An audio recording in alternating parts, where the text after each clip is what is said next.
merci d'être venus dans le 14e. C'est un plaisir de vous accueillir rive gauche tous ensemble. Autant d'écolos rive gauche, je suis pas sûr d'en avoir vu depuis très longtemps. Ça nous fait plaisir. On a choisi un lieu qui est vraiment très beau, cette comédie italienne, qui est un théâtre qui a une programmation vraiment assez pointue. C'est parfois un peu compliqué de trouver son public. Donc on s'est dit avec Pandora qu'on allait choisir ce lieu pour essayer de les soutenir. J'espère que ça vous plaît. Aujourd'hui, c'est le débat des candidats et candidates à la tête de l'ISPARI pour les municipales de 2020. Ils sont derrière vous. L'ordre de présentation a été tiré au sort il y a quelques jours et vous allez pouvoir, par le biais de papier que vous avez commencé à remplir, leur poser des questions. On est en train du coup de tirer au sort les questions qui vont être posées. Il y a une première série de 6 qui est en train d'être tirée au sort avec leur mandataire. Et vous aurez l'occasion de continuer à écrire des questions pendant le débat jusqu'à la moitié du débat. Et on tirera une nouvelle série de 3 questions parmi les nouvelles questions qui auront été posées pour la fin du débat.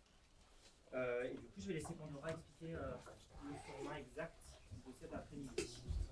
Alors, dans un premier temps, donc, les 7 candidates et candidats vont pouvoir se présenter et cette présentation durera 3 minutes chacune et chacun et nous serons impitoyables sur le temps. C'est le terme. Impitoyables. C'est le terme. 30 secondes avant la fin du temps imparti, le chronométreur ou la chronométreuse sera là et fera des signes disant stop. Voilà. Et ensuite, nous aurons donc 4 séries de questions. Les 2 premières séries de questions seront issues des questions actuellement tirées au sort par les mandataires des candidats. Et chaque candidat aura la possibilité d'y répondre en 2 minutes chacune et chacun. Par série de questions. Par série de questions. 3 questions, 2 minutes chacune et chacun pour y répondre. Et on est toujours impitoyable. Et on est toujours impitoyable. Les 2 premières séries de questions seront comme ça. Ensuite, une troisième série où les co-secrétaires poseront chacun une question. Toujours 2 minutes pour y répondre. Et le dernier set de questions, qui là sera un peu particulier puisque ce sera aussi un tirage au sort, mais un tirage au sort des questions qui vous viendront pendant le débat. 2 minutes chacun toujours. Et enfin, une conclusion, 3 minutes chacune et chacun. On sera strict sur le temps de parole parce que le débat doit finir à 17h précise. Et oui. Et pour rappel, la stratégie, les alliances et le programme sont de la responsabilité de LP Paris. Donc, nous allons pouvoir commencer. On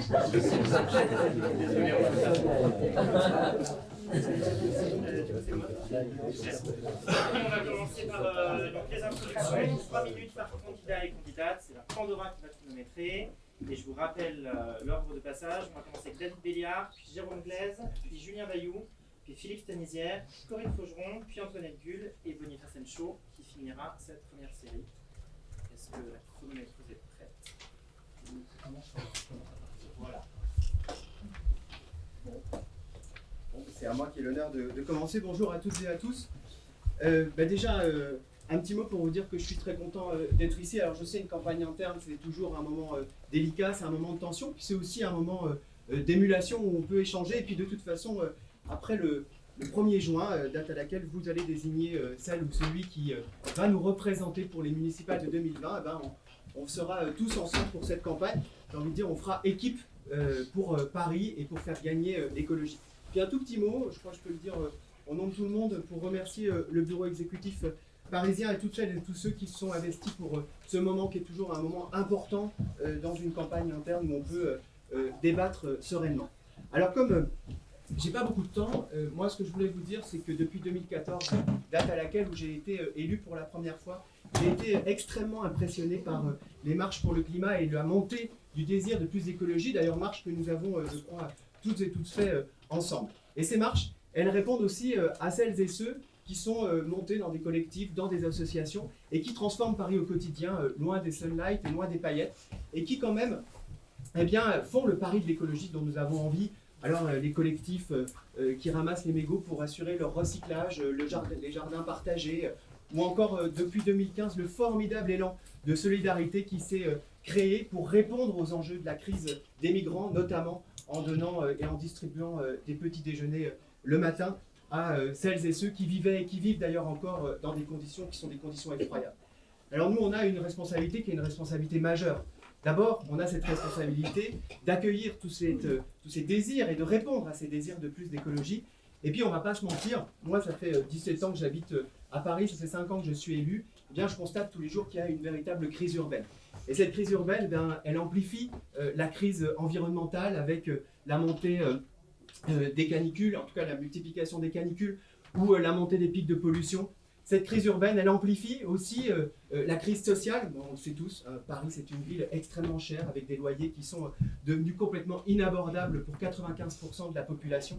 Et puis, cette crise urbaine, elle amplifie aussi la crise démocratique. Quand on vit dans une métropole comme Paris, on se sent souvent dessaisi de son propre destin. Et moi, je crois que nous, écologistes, nous pouvons répondre à cette crise parce que nous pouvons proposer, et nous allons proposer une autre vision de la ville. Et puis, parce que nous sommes crédibles, parce que nous avons l'expérience du pouvoir, ça fait 2001 que nous sommes dans des majorités, et que nous connaissons la complexité de la gestion de cette ville, eh bien moi je suis persuadé qu'en 2020, eh bien, nous tous ensemble, nous pourrons transformer notre rêve d'une autre ville en réalité.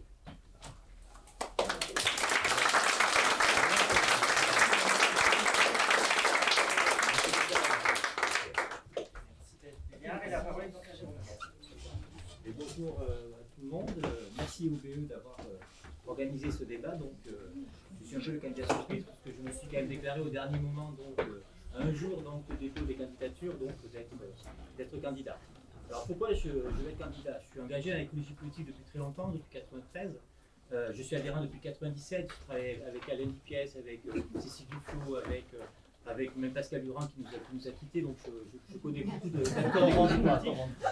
Mais ça fait partie de ma réflexion, tout justement, vous rigolez, mais c'est le départ de Pascal Durand m'a fait réfléchir aussi sur, on est depuis si longtemps dans l'écologie politique, pourquoi on y va? Alors c'est quoi donc un engagement politique? Un engagement politique, c'est parce qu'on veut transformer la société, on veut transformer la ville.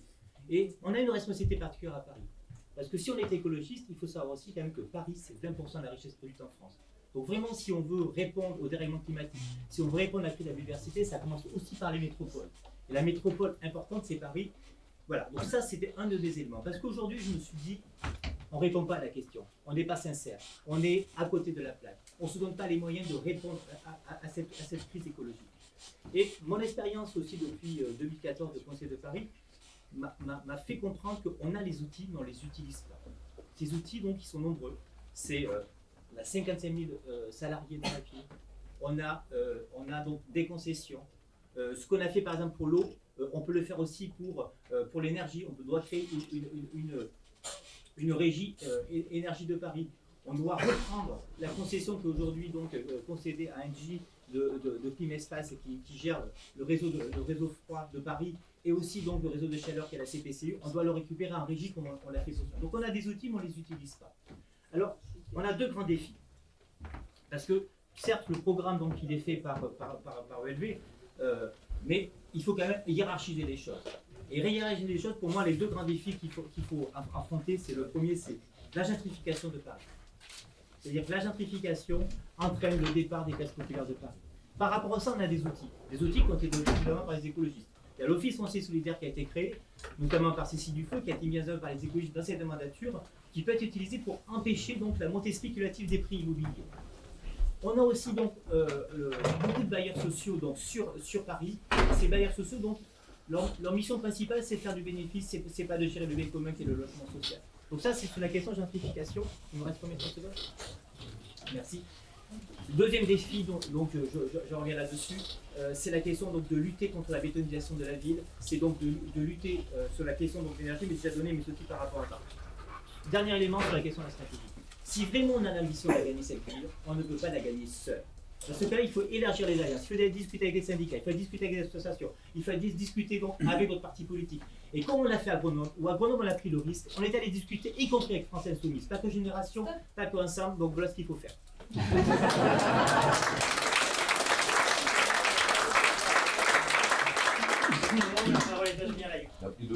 Bonjour, alors, merci à tout le monde d'être là. Merci au bureau d'organiser cet échange, c'est un moment important. Ne nous trompons pas, bien sûr, parce que la priorité doit aller aux élections européennes. Mais d'emblée, dans la foulée, nous devons cranter sur cette élection importante et réussir tout simplement à transformer cette ville. Alors moi je me présente, je suis Julien Bayou, j'ai 38 ans, aujourd'hui je suis élève avocat, je suis conseiller régional et porte-parole d'Europe Écologie Les Verts. Et au départ j'avais prévu de faire la liste des endroits à Paris où j'étais tombé amoureux, où j'avais étudié, où j'avais vécu, où j'avais travaillé, et puis ça faisait tous les 20 arrondissements, mais ça faisait beaucoup plus de 3 minutes. Alors je pourrais lister par exemple quelques endroits où on a ouvert des squats, des réquisitions qui ont permis de créer du logement social.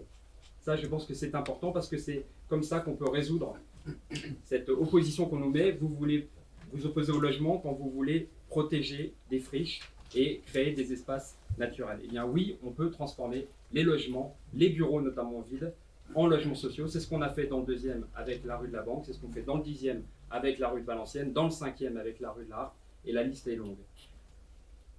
Je pourrais développer longuement sur le conseil régional, j'y suis élu depuis 9 ans, d'abord dans la majorité, puis maintenant face à Valérie Pécresse, sur les questions de logement, sur les questions de développement économique. On est en train, malgré cette majorité, d'arracher des victoires sur le Charles de Gaulle Express, et j'espère demain sur Europa City.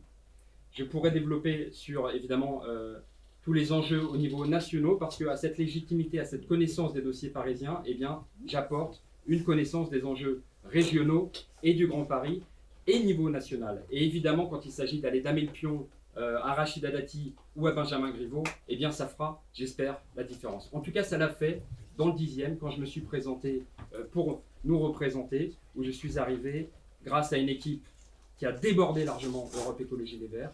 Eh bien, on est arrivé devant le PS et la France Insoumise. Alors aujourd'hui, on est candidat en tandem avec Antoinette Gull, et tout simplement parce qu'en fait, elle a la même légitimité, ou une légitimité complémentaire pour nous représenter. Et donc on s'est dit que plutôt que de se présenter l'un contre l'autre, on allait proposer 2 visages, 2 aspects complémentaires de l'écologie pour nous représenter dans cette élection cruciale. Parce que ce n'est pas une élection comme les autres. Celle-là, comme l'a dit Jérôme, on peut la gagner, à condition de changer drastiquement d'échelle, à condition d'élargir largement notre base électorale et d'aller chercher cette génération qui s'éveille. Moi, j'ai contribué à la création de la base dans le 10e, où toutes ces associations font ensemble et inventent ensemble. Elles sont en train de constater l'absence d'action après le départ de Nicolas Hulot et veulent s'engager en politique. On doit leur servir de marchepied, de déboucher pour remporter cette ville.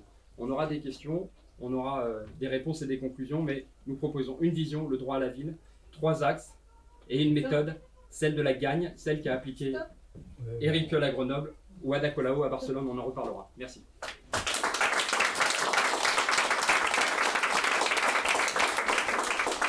Et du coup, la parole à Philippe Stanizière. Oui, bonjour. Alors pour ceux qui ne me connaissent pas, je suis Philippe Stanizière. Alors d'abord, je vais vous poser une question. Qui n'a pas reçu ça, les professions de foi qu'on vous a envoyées, comme ça tout de suite dans la salle, levez la main ceux qui ne les ont pas reçues. Tout le monde les a eu? Une seule personne. Donc c'est bien. Donc 2, donc a priori vous avez eu le temps de les lire, a priori, d'accord? Donc voilà, magnifique. Donc moi je viens en termes de militance des libertés numériques, parce que j'ai été pendant 3 ans président d'une association de défense des droits des internautes qui, à cette époque, luttait contre les FAI qui escroquaient quelque part leurs clients, puisqu'ils ne délivraient pas, au début des années 2000, le service qui était convenu. Donc, ça a été comme ça que je suis rentré, en tout cas, dans une militance active, et ça m'a permis de combattre des grosses structures comme celle d'Iliade et de Free, notamment Xavier Niel, qui, à l'époque, assigner aussi nos pauvres consommateurs en diffamation avec des procédures bâillons. Donc du coup, ce qui était au départ quelque chose d'une aide technique s'est transformé finalement en quelque chose qui était plutôt sur les libertés publiques et numériques. Donc des procès que j'ai gagnés à l'époque pour ces personnes. Et je dirais ce qui a fait mon engagement en tout cas pour aller vers les écologistes et qui a réveillé ma conscience, ça a été, je dirais, Le Pen au 2e tour, au début des années 2000, parce que c'est là que je me suis dit, bon, en tant que citoyen, il faut que je fasse plus, mais ça a mûri, hein, parce que mon adhésion au Vert, et ben finalement, elle date de 2007, avec quelque chose d'un peu altruiste. Quand j'ai vu le score de Dominique Voynet, qui était quand même très très bas à l'époque, je me suis dit, il faut redresser les Verts, il faut redresser l'écologie, alors que d'autres en partaient pour aller voir ailleurs. Eh bien moi, au contraire, à ce moment-là, j'ai pensé qu'il fallait soutenir au contraire ce mouvement. Et c'est en venant chez les Verts que je me suis aussi intéressé à d'autres thématiques que les libertés numériques. Je me suis aussi intéressé à la question des minorités, et ça a été ça aussi beaucoup mon parcours au sein de ce parti, où j'ai gravé les échelons du parti. J'ai été secrétaire du 11e, j'ai été dans toutes les instances, et aujourd'hui je suis avec Julien Bayou dans les instances nationales. Donc effectivement, je dirais en termes d'expérience, pour conduire des choses, pour animer des groupes, j'ai une certaine expérience. Donc j'arrive à la fin et nous continuons le débat. Merci.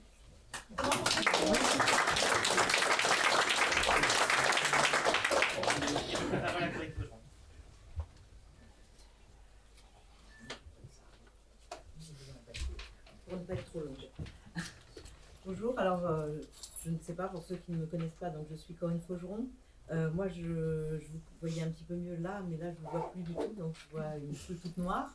Mais donc je vous remercie, et je remercie aussi notre BE d'avoir en plus non seulement organisé ce débat, mais d'avoir choisi ce beau lieu que je ne connaissais pas.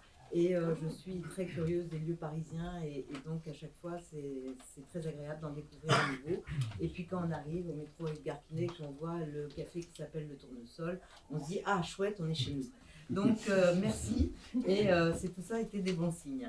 Donc moi aussi, un peu comme Jérôme, je suis candidate surprise. On n'avait pas vraiment tout à fait prévu qu'une femme ose se présenter seule. Et finalement, je me suis dit, je suis chez les Verts depuis très longtemps. Cette année, on va fêter mes 20 ans d'adhésion. Et je me disais, pourquoi il n'y a pas de femme, hein, et j'attendais la femme. Et donc c'est pour ça que je me suis dit, bon, je me jette dans le bain. Et je pense, en plus, j'ai le temps. Pour la première fois, ça fait 20 ans que je milite chez les Verts activement, et pour la première fois, j'ai le temps, et j'ai le temps à consacrer au fait de mener une liste. Donc ça, c'est important. Tout le reste, sinon, comme chez les Verts, il y a beaucoup de turnover, enfin, comme dans tous les partis. Tout le monde ne me voit pas sur les actions, mais j'étais, par exemple, j'ai empêché qu'on vire Julien Bayou du squat de la place des Vosges. Quand ils ont osé entrer dans ce magnifique bâtiment, et vraiment j'ai beaucoup pleuré quand ils en sont partis, parce qu'on avait tous de magnifiques projets sur le sujet. Et voilà, donc je suis un peu partout, je franchis même le périph' pour aller soutenir quelquefois des candidats à droite et à gauche, parce que ce qui m'intéresse, c'est l'écologie, et je crois que je suis tombée dedans dans la potion quand j'étais petite. Donc je suis cycliste, c'est comme ça que j'ai commencé, puis féministe, puis mère de 4 enfants, puis etc. Et aujourd'hui, eh bien, je suis à la fois dans les instances locales, au CPD parisien, régional au CPR, et au national au Conseil fédéral. Au travers de tout ça, j'essaye de porter à chaque fois bien le programme dont nous avons envie, dont nous rêvons, et avec lequel nous voulons changer la société, parce que là aussi, je rejoins Jérôme, si on s'engage en politique, c'est pour changer la politique, et pour changer surtout la société, et ce n'est pas pour chausser les chaussons des précédents. Encore 30 secondes.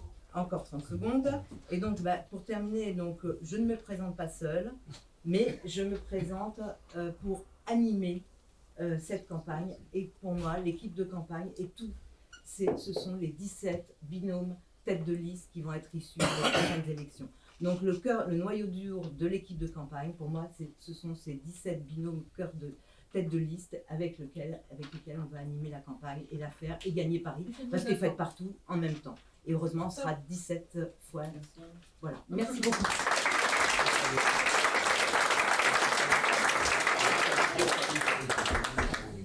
Bien, bonjour à toutes et tous. À mon tour de vous remercier déjà d'avoir choisi de passer votre samedi après-midi ici avec nous, plutôt que d'aller tracter, par exemple, pour les européennes, ou faire plein d'autres choses intéressantes. Je voulais également saluer ce qui se passe également à Paris sur la péniche Antipodes, parce que la commission immigration anime actuellement, en ce moment même, un débat sur les femmes migrantes et les femmes roms. Je sais qu'un bon nombre d'entre nous seraient allés à ce débat si nous n'avions pas eu ce débat des têtes de liste, mais je voulais les saluer au passage et ne pas les oublier. J'en profite également pour saluer les autres candidats, un beau panel de candidats quand même, nous pouvons être fiers de nous, nous pouvons être fiers d'Europe Écologie Les Verts.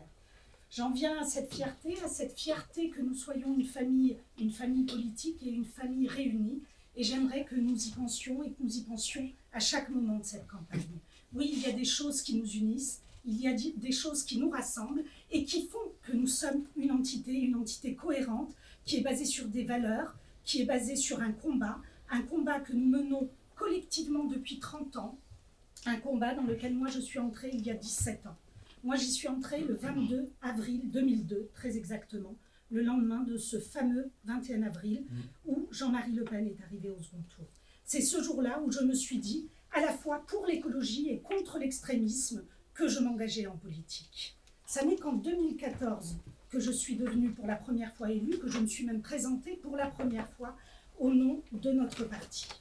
J'ai vécu, et je tiens à le dire parce que ça fait partie aussi de la manière dont on porte les projets, ce qu'on a vécu avant. Moi j'ai vécu à Hayange.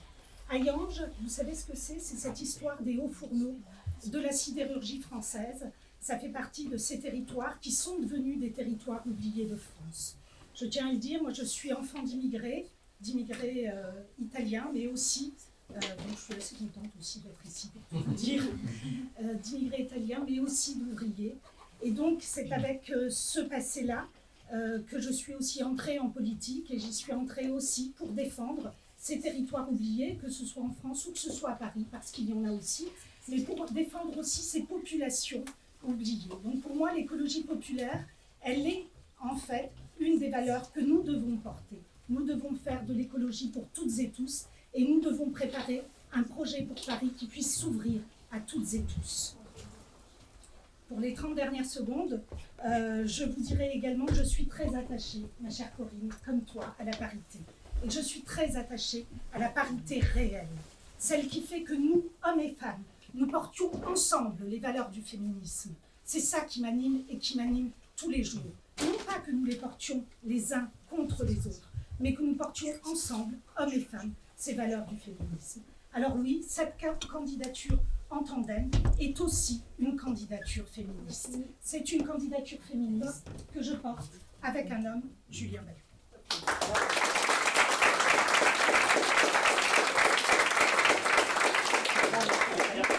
De cette série introductive avec Monica Saint-Jean. Bonjour à tous. Merci d'être là aujourd'hui. Merci aux deux. Je voulais surtout remercier les militants. Je voulais surtout remercier Europe Écologie, parce que la réalité, c'est que si je suis aujourd'hui devant vous, c'est grâce à vous. Vous ne le savez pas encore, mais quand j'ai reçu la lettre du BE qui disait les candidats qui sont même externes à Europe Écologie peuvent candidater à la tête de liste, je me suis dit, il y a un truc là. Il y a un truc chez Europe Écologie qui est assez magique, parce que dans des collectifs, il y a des gens qui prennent de la place, des gens qui en prennent un peu moins. Et chez Europe Écologie, on a cette magie de mettre en avant les gens qui ne prennent pas forcément beaucoup de place. Donc je me suis lancé. Je me suis dit, allez, j'y vais. Du haut de mes 33 ans, ça fait 10 ans que je suis adhérent chez Europe Écologie, et j'ai envie de partager une nouvelle expérience. Dans la vie de tous les jours, moi, qu'est-ce que je fais? Je suis gestionnaire d'entreprise, j'ai une agence de com, j'ai une coopérative de salariés. Une coopérative de salariés qui est dans l'éducation, qui réunit école, crèche et jardin d'enfants. Et je pense que c'est la plus belle expérience que j'ai pu avoir durant mon entrepreneuriat. La réalité, c'est que tout ce que j'ai fait à côté, même si je suis assez discret, je l'ai puisé chez Europe Écologie. Quand j'ai monté ma coopérative de salariés, je suis parti enquêter, voir certains militants, voir aussi Antoinette qui était en charge de l'écologie, et tout ce qui sera, j'espère, toujours en charge de l'écologie, de l'économie sociale et solidaire. Et c'est grâce à Europe Écologie aujourd'hui que j'ai fait la plupart de mes actions. Donc je me suis dit, je vais y aller parce que j'ai envie de porter une voix qui est différente, j'ai envie de porter la voix qui est un petit peu discrète, mais qui a envie de s'engager. On a tous autour de nous des gens qui ont envie de s'engager, qui n'ont pas forcément le temps. Moi, j'ai envie de m'engager avec vous, j'ai envie d'aller plus loin, j'ai envie de porter la voix de l'écologie. Comme j'ai beaucoup d'entreprises, il y a des gens qui me disent, mais pourquoi tu ne rejoins pas En Marche, parce que toi, tu es un entrepreneur, je leur dis non. Je leur dis non, moi, ça fait 10 ans que je suis chez Europe Écologie, et pendant qu'En Marche fait de l'entrepreneuriat et qui font des levées de fonds pour mettre tout leur argent dans leur poche, moi, je fais des coopératives de salariés et des entreprises d'insertion. Donc, je pense qu'aujourd'hui, si on veut élargir notre base électorale, il faut qu'on soit capable de porter une écologie qui nous ressemble, une écologie politique qui soit aussi diverse que ce qu'on peut représenter tous ensemble. Et pour ça, j'aimerais être le candidat, le porte-voix de l'écologie politique. Merci.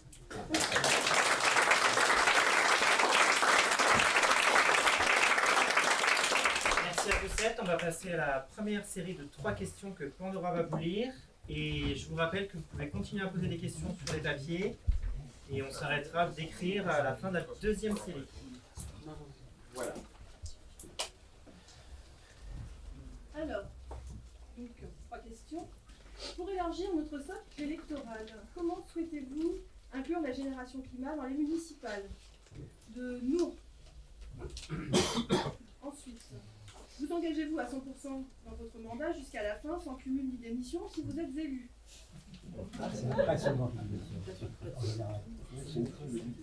Les séances de porte-à-porte et de tractage font ressortir qu'un nouvel électorat s'intéresse à notre proposition comme les personnes âgées et toutes les habitantes et tous les habitants des quartiers populaires. Comment comptez-vous les intégrer à la future campagne pour élargir notre base électorale? Vincent. Alors, je rappelle la règle du jeu, 2 minutes chacun, 2 minutes chacune pour répondre à ces 3 questions. Et on commence par Jérôme. Bon, la question du cumul dans le temps donc, est relativement simple pour moi. Donc, moi, j'ai déjà été élu en 2001 dans le 10e arrondissement. C'était ma première expérience. Je n'ai pas été candidat donc, en 2008 parce que j'avais déménagé entre-temps et je pense que quand même on est candidat là où on habite et j'étais à nouveau candidat en 2014, oui, et là je me représente en 2020 parce que je pense que c'est important aussi de profiter d'une expérience passée pour pouvoir donc participer à ces institutions qui sont toujours très compliquées. Donc 2008 c'est beaucoup. Les personnes âgées et la question de la génération climat, ce qu'il faut comprendre, je ne l'ai pas dit tout à l'heure, c'est que Paris est une élection très compliquée. C'est la somme de 17 arrondissements, donc il faut avoir des stratégies et des discours adaptés à l'ensemble de ces électorats-là. Et donc par rapport à la question des personnes âgées, la question du climat, la question de la pollution est une question qui est très sensible.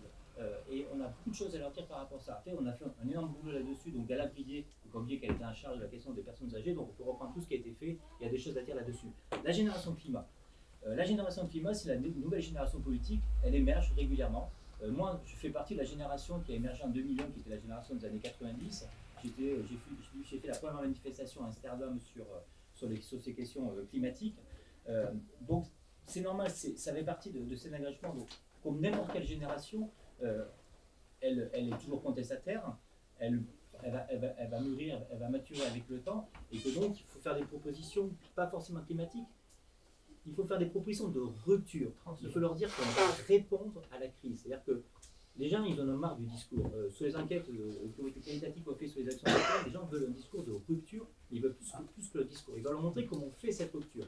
Et si on arrive à montrer à cette génération que l'on peut changer réellement le monde dans lequel ils vivent, cette génération, elle va voter pour nous, mais en plus de ça, elle va venir s'engager avec nous. Et c'est ça dont on a besoin aujourd'hui. On a besoin d'élargir la base militante.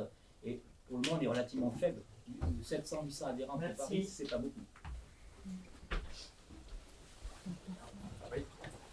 Alors, c'est des très bonnes questions. Alors, sur l'engagement à 100% non cumul, je m'y engage. Moi, pour vous informer, je termine mon mandat de conseiller régional en 2021, et donc ça voudrait dire évidemment démissionner pour me consacrer à plein temps au rôle de maire. À l'issue peut-être d'un troisième tour un peu compliqué, comme l'expliquait Jérôme, mais évidemment. Sur le fait de cette génération climat, je pense vraiment qu'il y a un basculement.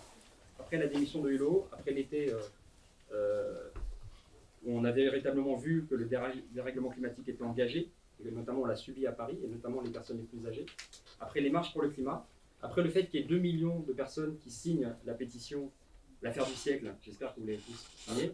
Moi, je suis un des cofondateurs de Notre Affaire à tous. C'est Marie Toussaint qui est la présidente, qui a porté cette pétition. Ça veut dire l'écologie est politique. On n'est plus dans les gestes individuels qui restent nécessaires. On est dans le fait que l'État ne prend pas ses responsabilités pour nous protéger et enrayer ce dérèglement climatique. Donc cette génération, il y a une prise de conscience, c'est un effet de bascule, il y a un effet cliquet, on ne reviendra pas en arrière. Et donc notre rôle, notre responsabilité, c'est prendre appui sur les réussites de nos maires, Jacques Bouteau dans le 2e, Damien Carême à Grande-Synthe, Éric Piolle à Grenoble et d'autres, et proposer cette vision, une ville pour tous et toutes, à Paris, et ces axes, l'écologie populaire, la démocratie locale et partagée, et cette envie de changer véritablement, d'améliorer la vie des gens. Et donc moi je crois vraiment que du porte-à-porte, on en a fait beaucoup dans ma campagne législative, c'est vraiment un vrai outil. Là on est en train de tester des campagnes par SMS pour la fin de campagne des européennes. Si vous avez un peu de temps ou vous êtes curieux, curieuse, n'hésitez pas à nous rejoindre. Je crois vraiment qu'à l'issue d'une campagne, on peut engager un souffle, une vraie envie de renverser la table et de changer cette ville pour rêver et réaliser un Paris où il fait bon vivre et non plus fournir des bons adjoints ou des bonnes propositions sociales, mais faire de Paris la capitale de la transition écologique. Merci. Bien. Alors moi, pour répondre à cette question, en fait, pour faire le lien entre la militance du climat et les autres militants, j'aimerais d'abord qu'on applaudisse une personne qui est dans cette salle, qui chaque samedi va au défilé des Gilets jaunes avec le risque de se prendre une blessure, etc. Et que j'ai accompagné il y a encore quelques jours. Et donc j'aimerais féliciter Esther Benbassa d'être dans ce mouvement social alors que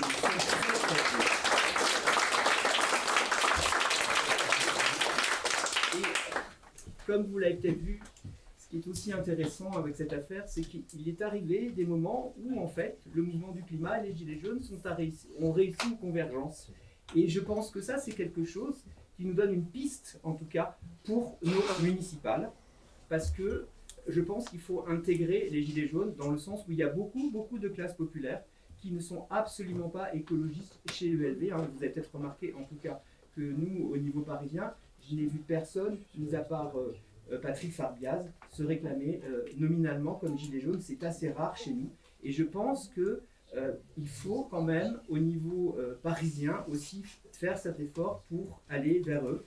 Et je pense que, par exemple, pour remplir nos listes sur les municipales, eh bien, en tout cas, il y a certains gilets jaunes parisiens qui sont extrêmement intéressants. Et ça, c'est une piste. Et je pense que là, nous allons retrouver et des personnes âgées, et des personnes plus jeunes, et des gens qui rentrent pas, en général, dans le prisme sur lequel nous développons notre écologie. Voilà. Merci. 30 secondes. 30 secondes. Voilà, donc je pense que c'est comme ça que nous construirons en tout cas des listes municipales qui seront variées. Voilà. Et pour le cumul, alors moi j'ai pas de problème, puisque comme vous savez, je n'ai pas de mandat, je ne fais pas de saute-mouton d'un mandat à l'autre, donc je n'ai aucun problème pour le cumul. Je trouve effectivement que c'est quand même dommage de faire du saute-mouton, voilà, de passer d'un mandat à l'autre.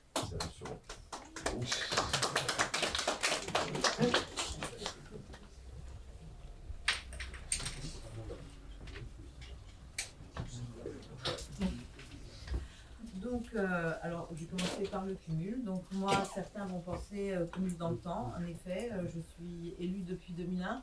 En 2001, je n'avais pas choisi de l'être. On m'a demandé de l'être et j'ai accepté. C'était autre chose puisque j'avais 4 enfants en bas âge et ça me paraissait complètement délirant. Donc, faire une campagne, j'ai pu la faire et ça a permis quand même au 4e arrondissement de basculer à gauche, ce qui ne lui était jamais arrivé depuis qu'on élisait des gens dans le 4e. Donc ça, c'est... voilà. Depuis, je me suis représentée cette fois-ci parce que ça m'a inculqué le virus, mais je me suis représentée espérant tout de suite, à chaque fois, pénétrer le sacro-saint Conseil de Paris, ce que je n'ai jamais réussi à faire. Et ce n'est pas pour autant que j'ai décidé de quitter les Verts et d'aller voir ailleurs. Donc les Verts, ça a été mon seul engagement politique et ce sera mon seul engagement politique. Les Verts ou Europe Écologie, c'est tout à fait, là pour le coup, c'est une famille qui grandit, qui se poursuit, qui se développe, et c'est exactement les mêmes, et je resterai toujours de ce côté-là, et c'est ce qui m'intéresse. Les autres ne m'intéressent pas vraiment, en tout cas pour moi, vraiment m'y investir. Alors, inclure des jeunes, des personnes, pour moi c'est la même chose, inclure les jeunes ou les personnes âgées, ce qu'il faut faire, c'est une campagne totalement inclusive. Et notre campagne totalement inclusive, elle est sur le thème, en effet, de construire la ville résiliente, faire de Paris l'exemple d'une ville en transition écologique. Enfin, ce sera pas la première, mais c'est ça le sujet. Et je pense que voilà, on peut y arriver. Et en expliquant ce qu'est une ville résiliente et comment c'est, et comment c'est une ville qui fonctionne un peu comme la nature, eh bien, nous y arriverons. Et de cette façon, nous rassemblerons et les jeunes de l'immobilisation climat et les personnes âgées qui aimeraient mieux respirer et mieux vivre dans Paris. Merci.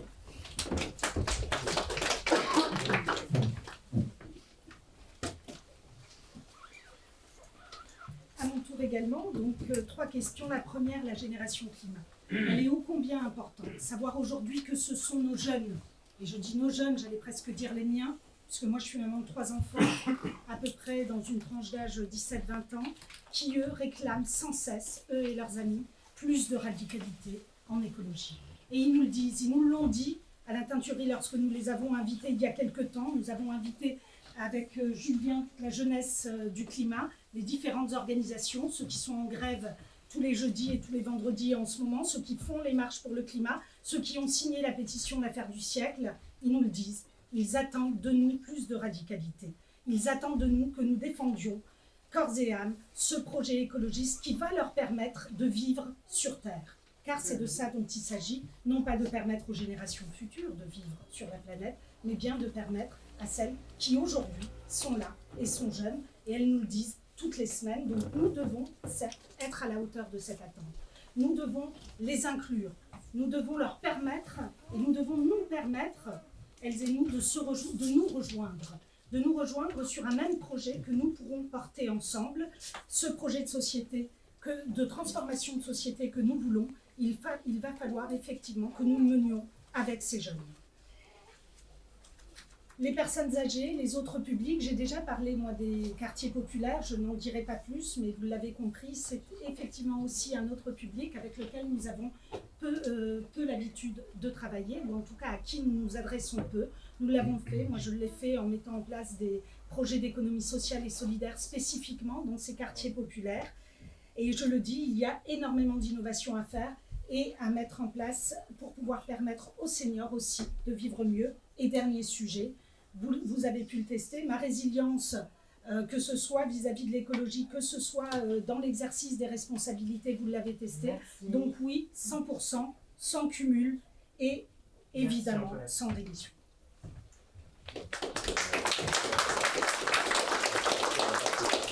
Alors, sans cumul, sans démission, c'est certain. Sans démission, je sais pas. Peut-être que j'aurais un 5e enfant et que je vais me dire c'est trop et que je pourrais pas assumer, donc je vais démissionner.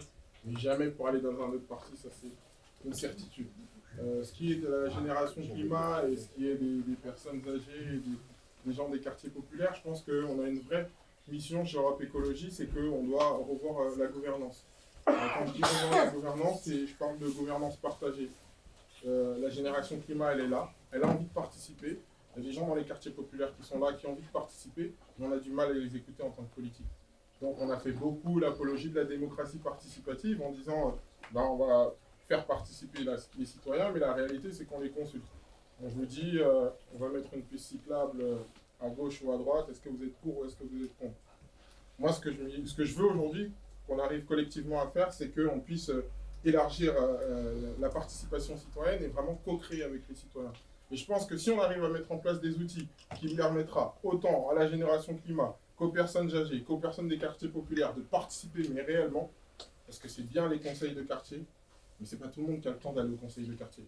Le budget participatif, c'est bien, c'est un premier pas, mais le budget participatif, il nous laisse le choix que de mettre des jardins partagés.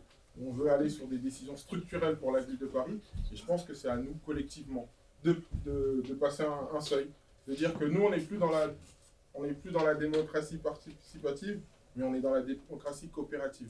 On va aller plus loin, et on veut faire ensemble. Il te reste 20 secondes.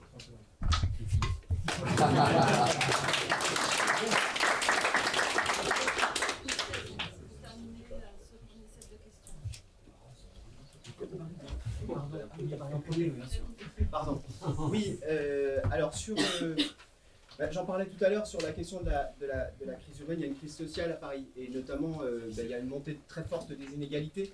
Jérôme évoquait la question de la gentrification. Ben oui, aujourd'hui, en fait, on ne peut pas faire une écologie, par exemple, des espaces verts, comme on le fait en mobilisé sur, par exemple, le TEP Ménilmontant, si on ne fait pas à côté de ça une vraie politique qui est une politique à la fois d'égalité des territoires et puis de lutte contre la spéculation immobilière qui fait exploser les loyers. Et ça, moi, j'ai juste deux petits exemples qui sont liés à cette absence de vision d'égalité sociale à Paris. D'abord, la question des traverses. Alors, les traverses, c'est quoi? C'est des petits bus, en fait, qui sont dans des arrondissements à Paris et qui s'adressent particulièrement, d'ailleurs, aux personnes âgées. Eh bien, ces traverses, pour une question de modernisation du service public, eh bien, elles devaient être supprimées. Nous sommes battus pour que ces traverses ne soient pas supprimées. Ça, c'est du service public, à la fois de proximité, et c'est du service public pour les gens qui sont dans les quartiers les plus populaires. Et puis, par exemple, sur la question de l'urbanisme, on était dans le 18e arrondissement à Port-de-la-Chapelle il y a quelques jours, et j'ai visité l'île Aubinet. L'île Aubinet, c'est un nouvel îlot, parfaitement neuf, avec du logement social. C'est quoi l'île Aubinet aujourd'hui? Eh bien, c'est une ville morte. Ça, c'est la politique de Misika. En fait, on met les personnes qui sont les personnes les plus défavorisées dans des villes mortes où il n'y a pas de commerce, où il n'y a pas d'espace vert et où on est vraiment dans un truc qui est hyper bétonisé. Et nous, on doit être ceux qui portent ça, qui portent en fait une autre vision de la ville. Alors très rapidement sur le reste, oui, bien sûr, il faut inclure la génération climat. La génération climat, c'est aussi celle qui se mobilise sur des questions locales.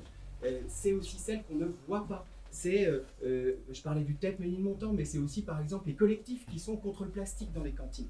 C'est ça, c'est sur ces gens-là qu'il faut inclure. Il faut les inclure dans la campagne, et puis il ne faut pas avoir peur de le dire, il faut aussi l'inclure dans nos listes. Et évidemment, pas de cumul des mandats. Ce que j'ai fait depuis 2014, je le ferai après 2020.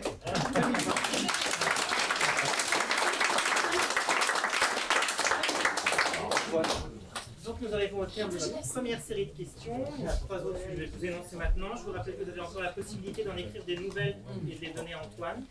Et à la fin de cette série de réponses, on clôturera les questions. Mais je vais énoncer les questions.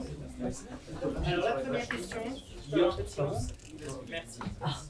Ouais, je peux pas empêcher.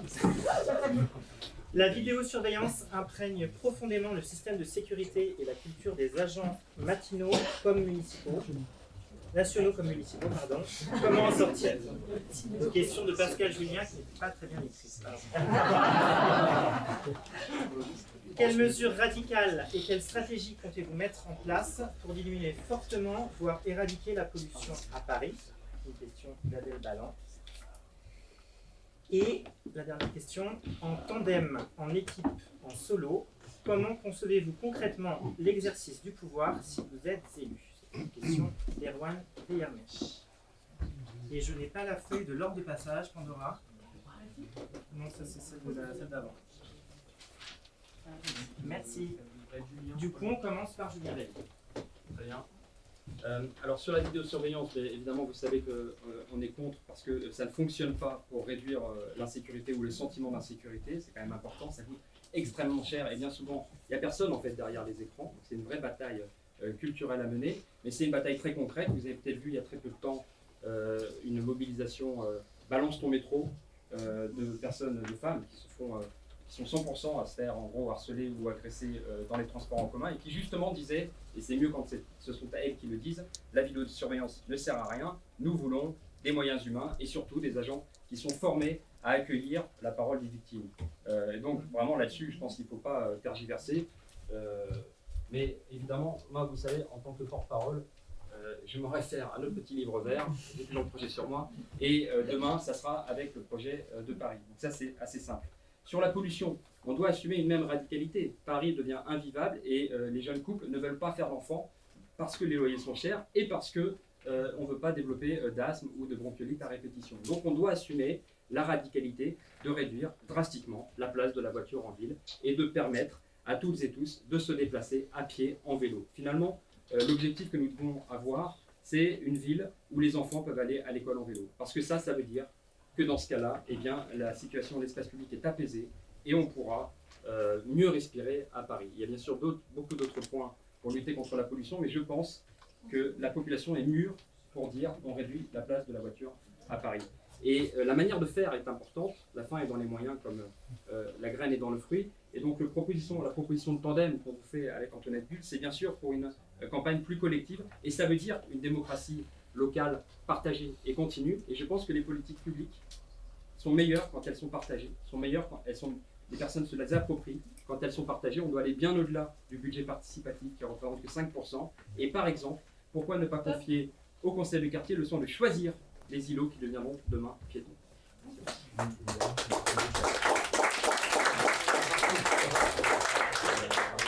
Bien, alors sur la vidéosurveillance, comme j'ai fait partie en fait des collectifs qui, chez les Verts, avec la commune libre d'Aligre, ont travaillé la question de la vidéosurveillance. Dès le départ, on s'y est fortement opposé, puisqu'on avait d'un côté Patrick Bloch qui à l'Assemblée nationale s'y opposait, et dès qu'il revenait sur Paris, nous parlait de vidéoprotection. Donc on était sans arrêt dans ce double discours, et on avait déjà développé à l'époque l'idée que la vidéosurveillance ne résolvait pas la délinquance et le fait de se faire agresser, puisque en réalité aujourd'hui, ils ne vont même plus rechercher les gens si le sinistre n'est pas suffisamment élevé. Donc de manière générale, en fait, ça ne vous sert à rien, il faudrait qu'il y ait un meurtre. Et encore, dans ce genre de situation, même des fois, ils ont du mal à rechercher les pièces au moment, parce que finalement aussi, le système dysfonctionne. Donc, vraiment, la solution, elle est de remettre des gens dans la rue, des gens, je dirais, qui sont en capacité d'aider, et plutôt des gardes champêtres, hein, c'est-à-dire que des gens comme des bobbies, plutôt que des gens avec des armes. Et eux peuvent avoir effectivement des petits micro-surveillance sur eux-mêmes, comme ça on peut faire attention s'ils ne font pas de discrimination, si eux-mêmes ne font pas des bêtises. Donc là, pour le coup, cette micro-surveillance-là peut avoir un intérêt. Bien, sur l'éradication de la pollution. Alors, évidemment, ce que Julien a dit sur les bagnoles, c'est absolument ce qu'il faut engager, mais il faut le voir au niveau du Grand Paris. Ça ne peut pas être que au niveau parisien, ça n'a aucun sens. Alors, ce qu'a lancé quand même aujourd'hui la maire, c'est effectivement de décentraliser et de faire un réseau en 8 qui nous enlèverait le périphérique et qui nous dépolluerait quelque part. Maintenant, pour l'histoire de l'équipe de campagne, moi je suis plutôt pour de la Rosalie. Alors vous savez ce que c'est une Rosalie? Donc c'est une voiture à pédales où on met plusieurs personnes dedans et c'est pas un tandem où il y a quelqu'un qui est devant ou quelqu'un qui est derrière, parce que je pense que nous devons avancer collectivement. Voilà, merci.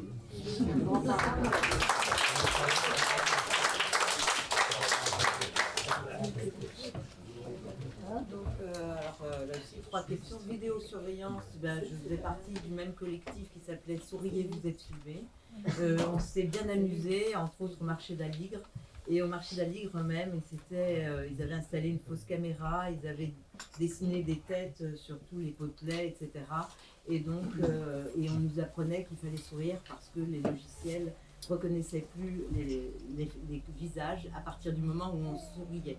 Donc on était tous avec la banane comme ça pour qu'on ne nous reconnaisse pas. Et d'où le nom du collectif. Donc voilà, c'était une grande campagne. On faisait un cercle de silence toutes les semaines à l'hôtel de ville. On n'a pas gagné et aujourd'hui on a des caméras partout et c'est bien dommage. Et en effet, l'humain est irremplaçable.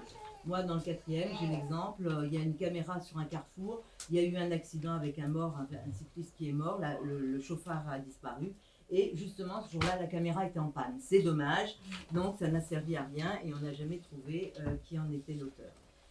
Voilà, donc moi je suis en effet pour une police humaine, à tel point qu'en 2001, sur notre programme, hein, dans le 4e, on avait imaginé des bobbies à cheval sur des ânes. On avait même fait le dessin et donc ça a beaucoup fait rire les chansonniers et parfois même encore au caveau à la République, ils en parlent encore. Les écolos qui voient les policiers sur des ânes, voilà. Eh bien oui, nous on les voit sur des ânes parce qu'on trouvait que l'âne c'était moins agressif que le cheval. Et enfin, la dernière question. Pardon ? La jument. Pardon. Là j'ai perdu la dernière question. Exercice du pouvoir. Oui, alors l'exercice du pouvoir, je suis désolée, moi je suis de toute façon pour le collectif et je ne pense pas que l'exercice du pouvoir soit le fait d'une personne. Et là, ce sera ensemble et j'espère que si on est élu, on sera élu beaucoup d'écolos et qu'on pourra être ensemble à la tête de cette belle vie. Merci. Bravo.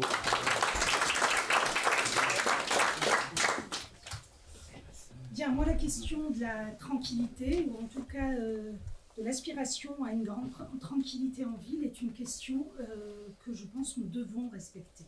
Nous devons la respecter, c'est le droit de chacun de vouloir vivre dans une ville et de vouloir bien y vivre. Ça passe par la réduction du bruit. Ça passe effectivement par le fait que nous ayons à proximité un personnel qui soit déployé et qui puisse répondre aux questions de proximité. Ça passe par la propreté également. Moi qui ai mené une politique pour le zéro déchet, je ne pourrais que vous dire que oui, respecter l'espace public pour que chacun puisse en profiter, ça va passer aussi par une politique de zéro déchet. Mais tout cela, nous sommes en train de le préparer et nous le préparons collectivement dans notre programme. Nous aurons à le porter à partir de 2020 pour que ce soit une réalité et pour que nous réussissions à transformer cette ville pour en faire devenir une ville qui soit une ville agréable à vivre et agréable à vivre pour tous. Et quand je dis pour tous, je pense aussi aux plus fragiles. Parce qu'en respectant le fait que les plus fragiles puissent vivre dans cette ville, eh bien nous ouvrons la ville à chacun et à chacune. Si nous disons les enfants doivent pouvoir se déplacer, les personnes âgées doivent pouvoir se déplacer, les personnes en situation de handicap doivent pouvoir se déplacer, alors oui, tout le monde aura accès à la ville. Et c'est ça, le droit à la ville, qui est un des axes développés dans la politique que nous vous proposons. Et dans ce droit à la ville, il y a aussi le droit à respirer un air sain, d'où la réponse sur la question de la pollution. Oui, il va nous falloir piétonniser Paris, nous pouvons nous y préparer. Il va nous falloir réduire l'espace de la voiture, puisqu'aujourd'hui, la voiture occupe plus de 50% de l'espace public. 50% pour 10% de Parisiens qui utilisent la voiture. Ça n'est donc pas équitable, c'est l'équité dans l'espace public. Et enfin, sur l'exercice du pouvoir, nous avons déjà répondu à cette question. Oui, nous nous présentons à deux pour porter cette campagne à deux voix, une voix féminine, une voix masculine. Et nous serons ravis aussi d'en faire une campagne qui puisse être une campagne collective et enthousiaste.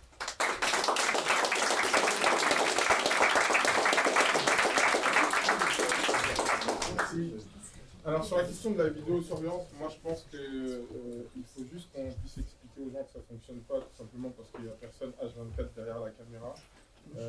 Moi je serais pour qu'on puisse être un peu tous des vrais citoyens et que sur des situations un peu difficiles, je ne dis pas des grosses situations, mais un peu difficiles, qu'on soit capable d'agir. Dans le métro, c'est hyper difficile de se lever quand on voit qu'il y a une altercation entre deux personnes et que finalement on n'ose pas trop parler. Moi je serais plus qu'on forme nos citoyens, tu vois. Vous voyez, ça y est, on est familier maintenant. Donc, je ferais plus qu'on forme nos citoyens et nos concitoyens pour qu'ils puissent agir dans des situations un peu délicates. Je pense que c'est du rôle de la ville de former ses citoyens. On fait beaucoup de formations sur le secourisme, mais on ne nous apprend pas à agir sur des situations un peu délicates. Sur la question de la pollution, je pense que c'est... Moi, j'ai encore envie de faire des enfants, même si voilà, j'aime bien Paris, j'ai encore envie de faire des enfants, même s'ils peuvent avoir éventuellement de l'asthme. Mais c'est vrai que c'est une vraie question, la question de la pollution, et je pense qu'on doit... La meilleure des réponses, c'est qu'on prenne nos responsabilités et qu'on dise que oui, la question des transports et des bus, ça dépend de la région, mais Paris a son mot à dire et que Paris doit renforcer ses transports. Et donc, je pense que la vraie solution, on n'arrivera à convaincre un maximum de monde qu'on proposera des solutions de transport en commun. Moi, j'ai eu mon permis l'année dernière, je suis parisien, j'aime pas la voiture. J'ai eu mon permis parce que j'ai des enfants et que parfois, on est obligé de prendre la voiture pour aller loin. Mais sinon, je suis un fervent mec de la carte imaginaire, donc j'adore les transports et je pense que plus on va réussir à les développer, plus on va réussir à convaincre les gens que c'est l'idéal. Sur la question de la gouvernance, moi je suis un militant de la gouvernance partagée. Pour faire de la gouvernance partagée, il faut un décideur. Il faut que le décideur ait conscience que ce n'est qu'un porte-voix. Et ça, c'est la plus grande difficulté en gouvernance partagée. Il faut avoir conscience que tout le monde est capable de prendre la décision.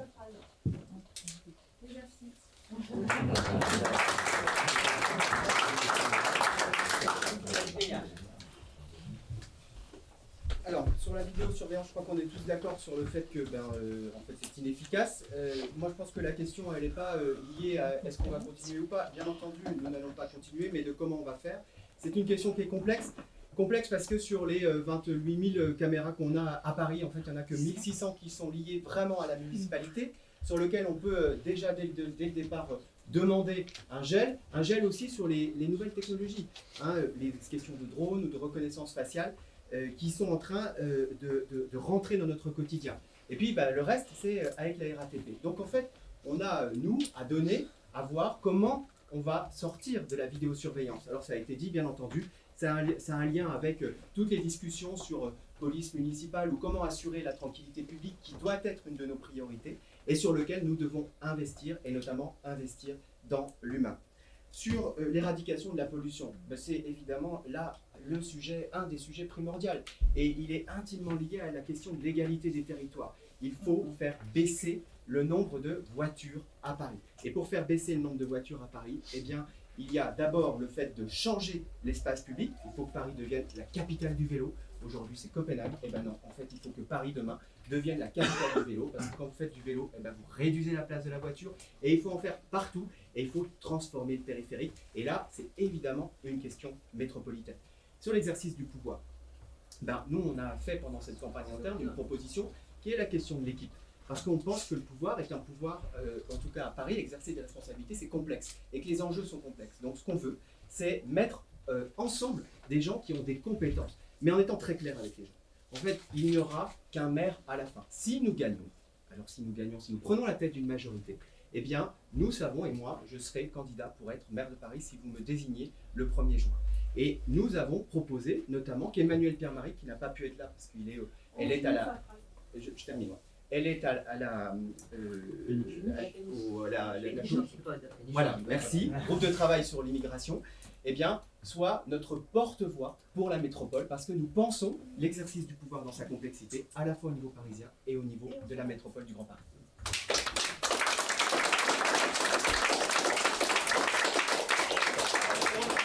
Je rappelle que c'est la dernière minute pour écrire des questions pour la fin du débat.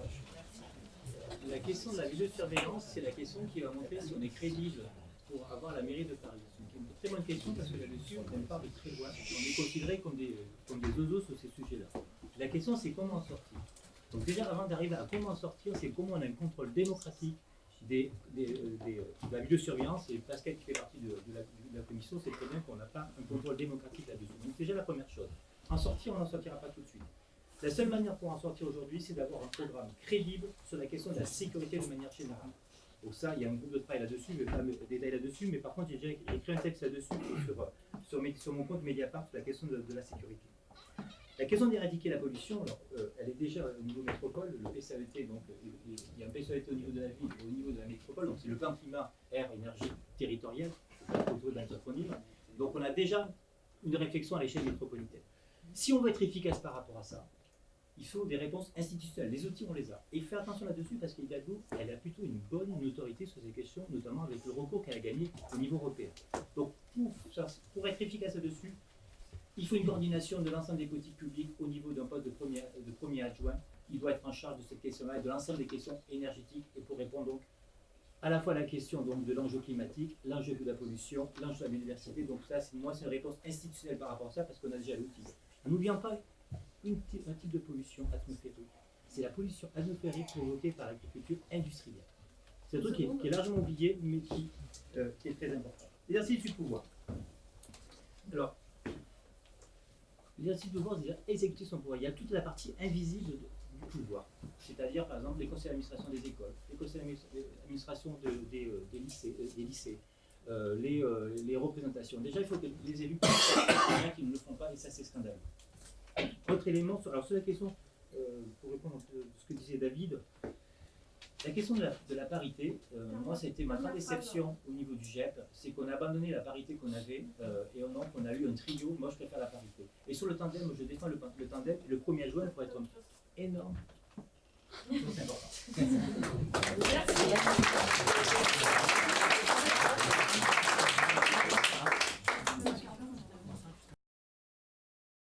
C'est une série de questions particulières que nous abordons maintenant puisque Guillaume et moi allons poser chacun une question et chacun et chacune aura 2 minutes pour y répondre. Alors moi ma question c'est, nous sommes en pleine campagne européenne et je pense que la campagne européenne et le résultat de l'Union européenne va créer une influence sur la campagne municipale.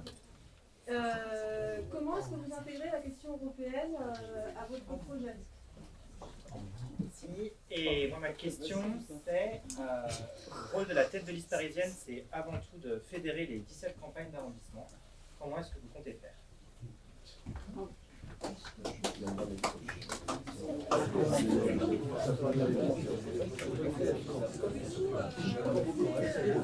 C'est la suite, hein.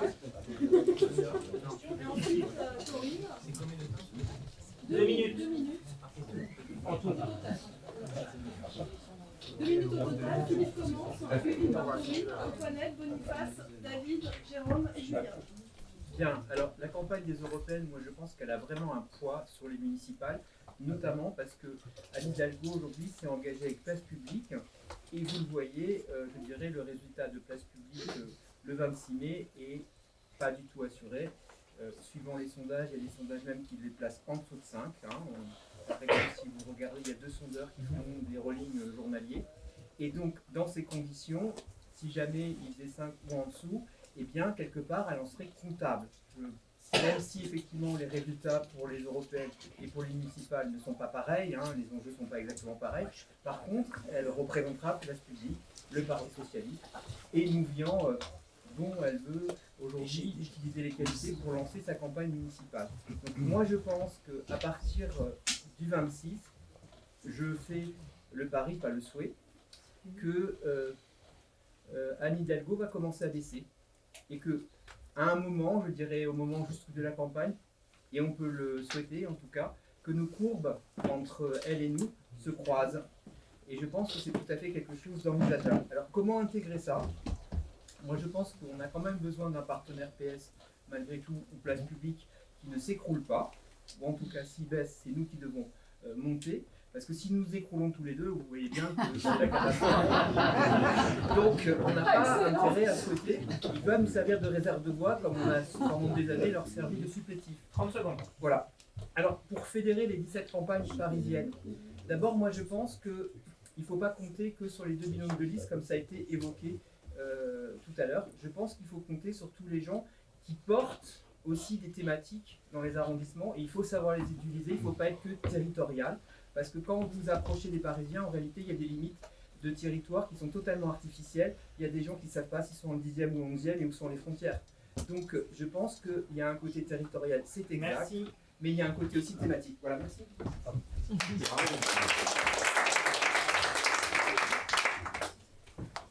Donc, comment intégrer les européennes? D'abord en expliquant à chacun, avant les résultats, en expliquant à chacun le rôle de l'Europe dans notre quotidien. Et ça me paraît très important.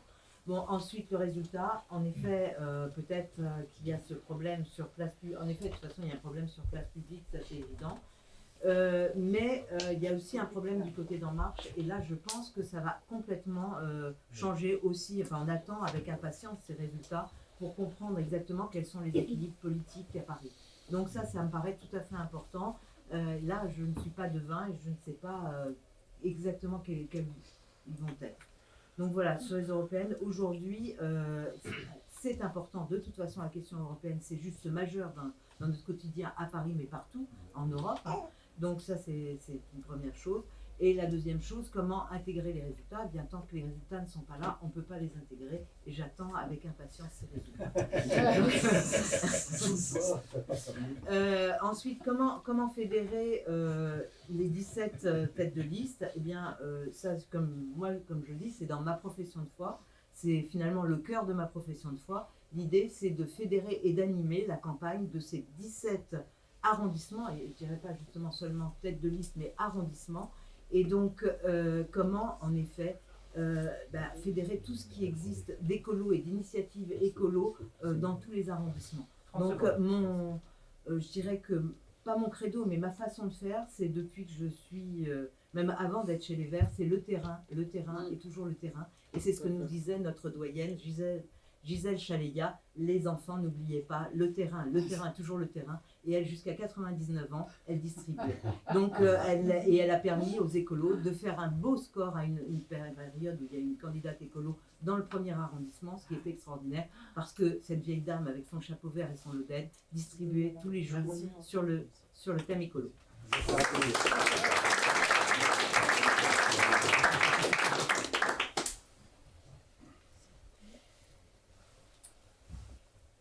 Alors, 2 questions. La première, l'Europe.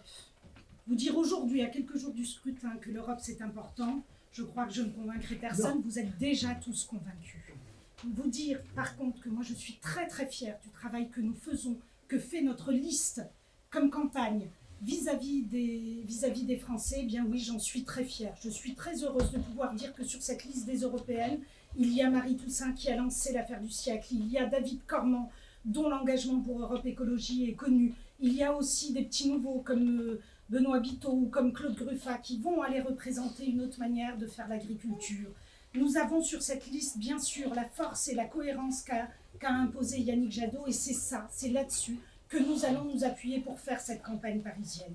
La première chose que nous avons à faire, qu'il s'agisse d'Europe ou de Paris, c'est d'intérioriser la victoire. Et là, je vous le dis, je compte sur vous. Oui, nous sommes en mesure de gagner, nous pouvons gagner, mais il faut avant tout que nous-mêmes, nous y croyons et que nous-mêmes, nous nous mettions en position de le faire. Le rôle des têtes de liste sur les arrondissements, de cette tête de liste parisienne que je mets au pluriel, vous avez compris pourquoi, bien entendu. Le rôle par rapport aux arrondissements, eh bien oui, c'est effectivement à la fois d'apporter une vision pour Paris, mais aussi de pouvoir aider et accompagner toutes les actions de terrain et les problématiques de terrain à trouver des solutions dans cette solution plus générale que nous proposons. Alors, moi, j'ai cette expérience de fédération vis-à-vis des arrondissements, puisqu'aujourd'hui, en tant que maire adjointe, j'ai un nombre de maires adjoints dans les arrondissements, tous écolos à l'économie sociale et solidaire, et nous avons mené cette politique, pour la plupart entièrement des écolos, issus de nos rangs, et nous avons mené cette politique qui donne aujourd'hui à voir ses résultats. Donc oui, nous pouvons le faire, à la fois avec une vision et avec des actions terrain.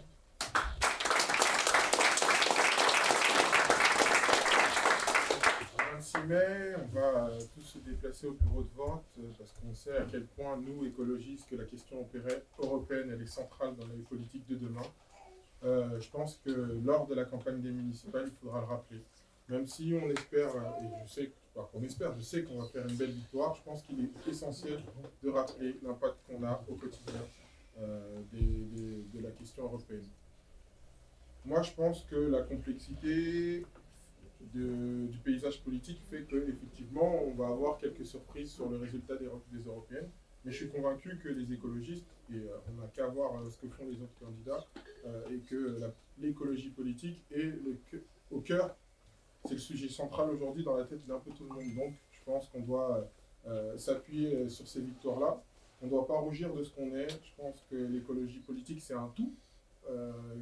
Et c'est à nous, ensemble, de montrer qu'on est capable de relever le défi. Sur la question de l'animation des 17 arrondissements, 17 arrondissements avec un central qui sera composé de 4 arrondissements. Moi, je dis qu'il faut faire de l'animation de réseau. Faire de l'animation de réseau, ça ne s'invente pas, c'est une méthode, ça se travaille. C'est aller sur le terrain, oui, mais c'est aussi être capable d'écouter, de construire ensemble. On est sur un programme qui est en train de se construire. Ce programme, il est figé. Il sera figé par vous le 1er juin, mais il faudra être capable... 30 secondes.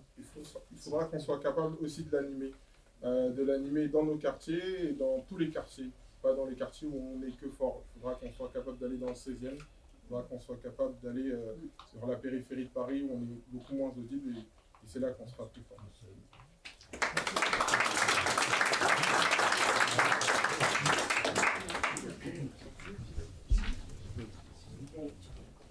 La campagne des européennes, elle est intimement liée à la campagne municipale. D'abord parce qu'il y a des effets évidemment de souffle électoral. On l'a vu en 2009. En 2009, on a fait un excellent score. On a fait plus de 16,5% aux européennes. Et ça s'est traduit par un excellent score pour les régionales. Donc, elles sont liées sur un plan électoral, mais elles sont liées aussi sur le fond. Lorsqu'on est en responsabilité dans une grande métropole comme Paris, on voit bien que le cadre européen influe énormément sur la politique que nous menons. Alors il y a évidemment les questions de pollution. D'ailleurs, Karima Delli avait été celle qui avait fait émerger le Dieselgate au moment même où on annonçait la sortie du diesel. Il y a la question des plastiques, j'en ai parlé tout à l'heure. Et puis il y a une question qui est une question extrêmement importante, c'est celle des migrants. Moi, quand j'entends Nathalie Loiseau nous expliquait que plus personne ne peut venir en Europe sauf s'il a été invité, alors que dans le même temps, nous avons des camps de plusieurs centaines de personnes qui croupissent, littéralement croupissent dans le nord de Paris. Eh bien oui, là on voit que la question européenne, c'est-à-dire que la campagne que nous menons pour les européennes, c'est aussi une question de campagne que nous menons aussi pour les municipales. Alors évidemment, il faut faire la campagne des européennes parce que j'ai envie de vous dire, même en faisant la campagne des européennes, on fait la campagne pour les municipales. Et puis sur la question des têtes de liste, ça a été rappelé tout à l'heure, notamment par Corinne, il y a une question de singularité. Paris, vous n'avez pas la même situation dans le 14e ou dans le 19e ou dans le 17e. Donc, il y a ces singularités. Et moi, je crois, et c'est ce qu'on a commencé à faire avec Faisons Paris, c'est qu'il faut aller chercher les gens qui sont les porteurs des luttes et des mobilisations qui sont des mobilisations locales. Je crois que la campagne des municipales, elle se fera aussi parce que nous sommes en capacité d'être attractifs pour des gens qui sont investis et qui sont identifiés au niveau local. Moi, je vois Joël Angot, par exemple, qui est là et qui fait partie de Faisons Paris. Eh bien, il est très identifié sur les quartiers populaires, par exemple, dans le 11e arrondissement.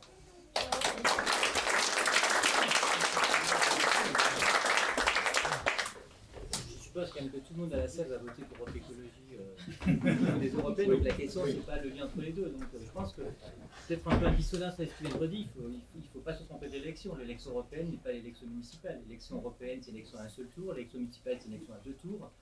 2008, ça a été une catastrophe pour les écologistes parce que c'était donc Delanoë qui était à son 2e mandat et que donc on a failli ça dans 2 arrondissements donc en 2008. Donc, faire attention sur le lien entre les deux. Donc c'est clair que c'est bon pour les militants, mais les militants c'est nous. Nous ce qu'on veut gagner c'est par rapport à l'extérieur. Donc il faut faire attention sur cet aspect-là. Après oui, il faut intégrer la question de l'Europe et ça commence un peu avec Hidalgo, ce que n'a pas fait son prédécesseur, notamment parce qu'il y a un adjoint question européenne qui permet d'avoir des financements. Mais là, on en a pas assez de financements européens, on ne va pas assez les chercher, on n'a pas assez de quelqu'un à Bruxelles qui fasse le travail de lobbying. Deuxième élément important, Hidalgo aussi l'a fait, donc c'est compliqué de la contester sur ce sujet-là, c'est qu'elle a gagné une bataille avec d'autres villes européennes, donc il faut continuer ce qui a été fait sur ce sujet-là. Donc voilà, donc nous, il faut d'ailleurs par contre nos alliés du côté, donc par exemple de Barcelone qui a été cité tout à l'heure, on a d'autres alliés, on a des propositions alternatives à faire, donc c'est ça qu'il faut montrer, qu'est-ce que c'est qu'une autre ville avec d'autres alliés européens. Alors la question de la stratégie est très intéressante parce que je pense que par rapport à nos deux dernières campagnes, il faut rompre avec la stratégie qu'on avait mise en place.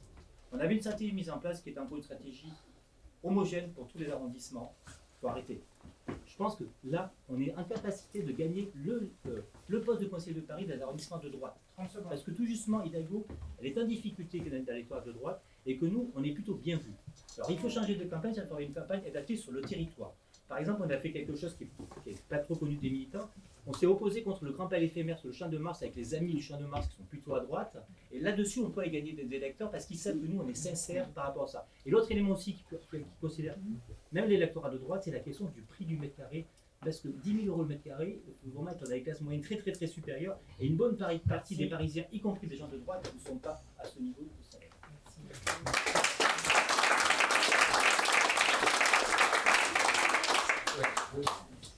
Évidemment, la bataille européenne, c'est j'ai envie de dire la mère de toutes les batailles. C'est l'échelon crucial pour lutter contre l'évasion fiscale, financer la transition énergétique ou encore accueillir les réfugiés. Moi, je suis extrêmement investi. J'ai eu l'honneur de co-animer le meeting de lancement de campagne à Lyon. On a le prochain meeting le 21 mai. Je vous invite vraiment toutes et tous à inviter beaucoup de gens, non seulement venir, mais inviter beaucoup de gens. Il y a cette campagne de SMS qu'on est en train de tester. Pareil, faites-nous signe. Et puis avec Marie Poussin, on prépare un festival. Quelques surprises pour la dernière semaine, parce qu'on sait que c'est dans la dernière semaine que notre électorat cristallise. Et donc on mettra l'accent sur la question du traité environnemental pour faire passer l'écologie au-dessus de la recherche du profit. C'est vraiment un enjeu extrêmement important. Pour convaincre autour de vous, on peut s'appuyer sur l'excellent bilan de nos députés, qui sont les plus combatifs, qui sont les plus présents, qui sont les plus travailleurs. C'est pour ça d'ailleurs qu'ils sont fichés par Monsanto. Je veux encore les soutenir et les saluer pour ça. La question du score est évidemment importante pour le nombre de députés qu'on va envoyer et en particulier s'il y a une majorité, comme on peut le craindre ou l'espérer, incertaine, parce que là on aura un vrai rôle pivot. Mais le rang, arriver devant ou à coude avec la droite, au-dessus de 10% est important aussi pour l'imaginaire que ça peut projeter, non seulement sur les municipales, mais partout dans le pays, sur le fait que l'écologie s'installe, est de retour, convalescente, mais s'installe progressivement comme une alternative. Et c'est là-dessus qu'on doit compter bien sûr, pour Paris. 30 secondes. Mais aussi parce que si on envoie des députés qui mettent en place ce fameux plan de transition à 100 milliards d'euros, c'est comme ça que nous pourrons financer la transition énergétique et imaginer un Paris où, comme à Grande-Synthe, grâce aux économies d'énergie financées par l'Europe, on peut offrir à tous les habitantes et tous les habitants un revenu minimum de garantie. Je vois Jean Desessarts qui est en face de moi, une sorte de revenu de base de 850 euros, comme le fait Damien Carême à Grande-Synthe. C'est ça qu'on doit rêver et réaliser à Paris. Merci.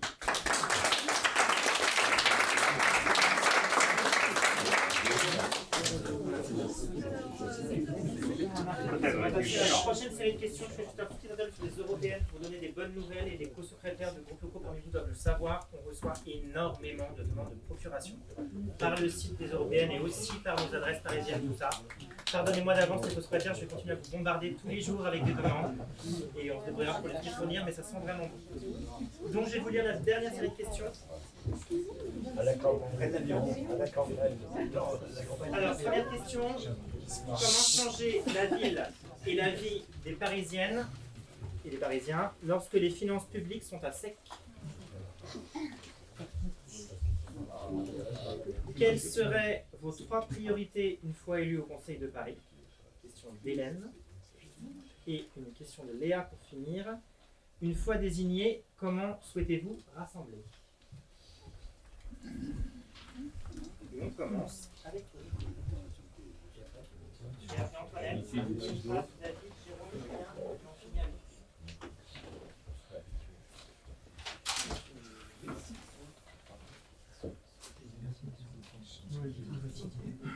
Donc,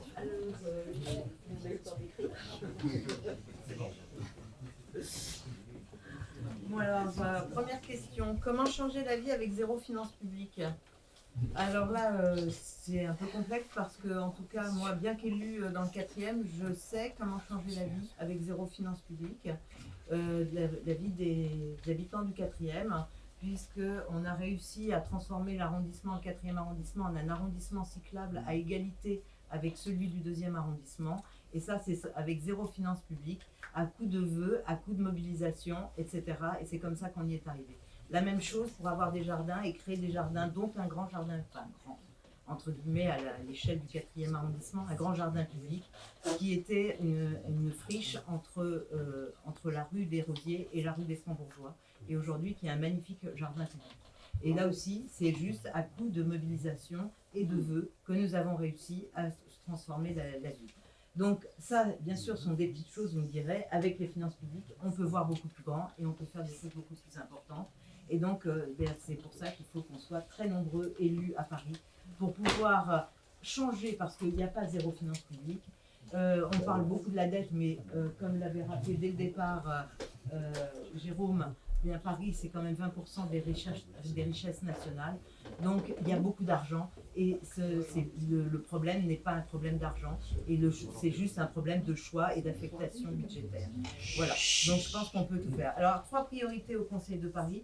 Alors, moi, aujourd'hui, je travaille beaucoup sur la biodiversité, parce que, donc la biodiversité, parce que ça me paraît être capital. Léonard de Vinci dit scrute la nature, c'est là qu'est ton futur, et je pense que c'est vrai. Et aujourd'hui, quand on parle d'effondrement, c'est parce que c'est la disparition des insectes, c'est la disparition de la biodiversité. Et que insectes et plancton, en gros, c'est ce qui fait notre substrat qui nous permet de vivre à nous les humains. Même Victor Hugo disait on ne peut pas s'attaquer à la nature, et même Mitterrand disait on ne peut pas s'attaquer à la nature, car on en fait partie. Voilà.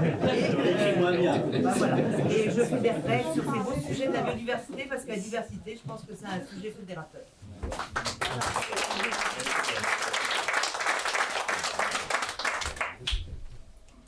Bien, alors j'ai entendu changer la vie quotidienne quand les finances publiques sont à sec. Eh bien non, Paris n'est pas une ville pauvre. Moi je le dis. Donc nous pouvons faire une politique avec un budget qui est un budget conséquent, qui est le budget de la plus grande ville de France. Alors je reviens, intériorisons la victoire. Reprenons. Paris n'est pas une petite ville. Paris est une grande ville et est une ville qui a un beau budget. Aujourd'hui, c'est 10 milliards d'euros qui ont été programmés sur l'ensemble, en investissement sur l'ensemble de la mandature. C'est 7 milliards d'euros par an en fonctionnement. Aujourd'hui, si vous me dites, oui, les dotations de l'État baissent, c'est vrai, depuis 10 ans, elles baissent et elles baissent régulièrement. Si vous me dites la péréquation, c'est-à-dire la part que Paris offre à la solidarité nationale, elle augmente. Et c'est très bien. Paris doit augmenter sa part dans la solidarité nationale. C'est ce qu'on appelle de la solidarité entre Paris et toutes les autres villes de France. Donc je reviens sur ce point. Nous ne faisons pas de la politique sans budget et sans moyens. Paris, c'est 52 000 agents, 52 000 agents. Vous vous rendez compte? Sur une surface telle que celle de Paris. Alors oui, nous aurons les moyens. Nous aurons les moyens de mener une politique dans tous les domaines d'activité qui soit une politique écologiste, que ce soit dans le logement, que ce soit dans le développement économique, que ce soit dans la végétalisation et l'espace public, que ce soit également une politique écologiste de sécurité et d'espace public. Nous avons les moyens de le faire. Alors ça n'est pas sans moyens, c'est avec des moyens.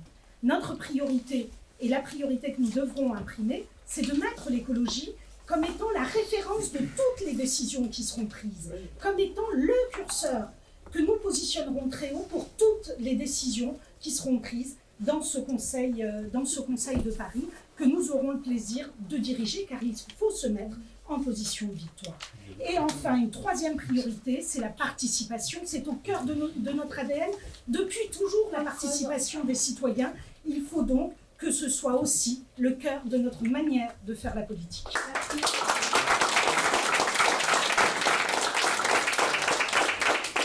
Effectivement, Paris, on n'arrête pas de se le répéter, est une ville gentrifiée, et donc la réalité c'est que Paris a de l'argent, Paris a du budget, et une fois que nous serons élus maires tous ensemble de Paris, nous pourrons dire que nous avons des priorités. Nous avons des priorités pour gérer Paris. La réalité c'est que moi je défendrai, et en tout cas je suis convaincu, et j'irai le défendre auprès de vous d'abord, et ensuite pour Paris, qu'on est une ville gentrifiée, mais on a une ville qui doit être solidaire. On a une ville qui doit s'occuper de ces migrants qui sont malheureusement en périphérie de Paris. Notre rôle à nous, même s'il est difficile à être lisible par rapport au rôle de l'État, c'est de pouvoir faciliter l'accès aux droits. Donc, dans ce que j'ai mis dans ma profession de foi, j'aimerais qu'on puisse créer un lieu de la solidarité, un guichet unique de la solidarité qui permettra à chacun et à chacune de pouvoir avoir une meilleure visibilité des droits. La réalité, c'est que les priorités, on va les définir ensemble. Moi, dans ma priorité, je dis toujours que c'est la méthode qui va donner les résultats. Donc ma priorité, c'est effectivement la participation citoyenne. Je pense qu'on doit mettre du budget sur la réflexion de faire participer l'ensemble des Parisiens en fonction du temps qu'ils sont capables de donner pour la gouvernance de Paris. L'un des enjeux aussi de demain, je pense qu'on a gagné beaucoup de combats sur l'alimentation, mais que les générations futures, elles ne sont pas encore assez éduquées. Il faut aller vers l'éducation à l'alimentation, il faut renforcer l'éducation à l'alimentation. Les combats, ils sont gagnés quand c'est inscrit dans le cœur de chacun. C'est pas parce qu'on nous dit de le faire qu'il faut le faire, mais c'est bien parce qu'on a compris qu'il fallait le faire qu'on va le faire. Voilà.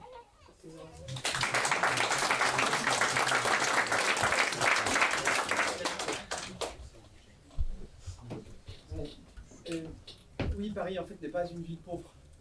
Effectivement, il y a un petit discours, un petit mantra qui dit que nous manquons d'argent. Non, nous ne manquons pas d'argent. La question qui est posée, c'est la question en fait de qu'est-ce qu'on fait de ce budget et donc du coup de son affectation.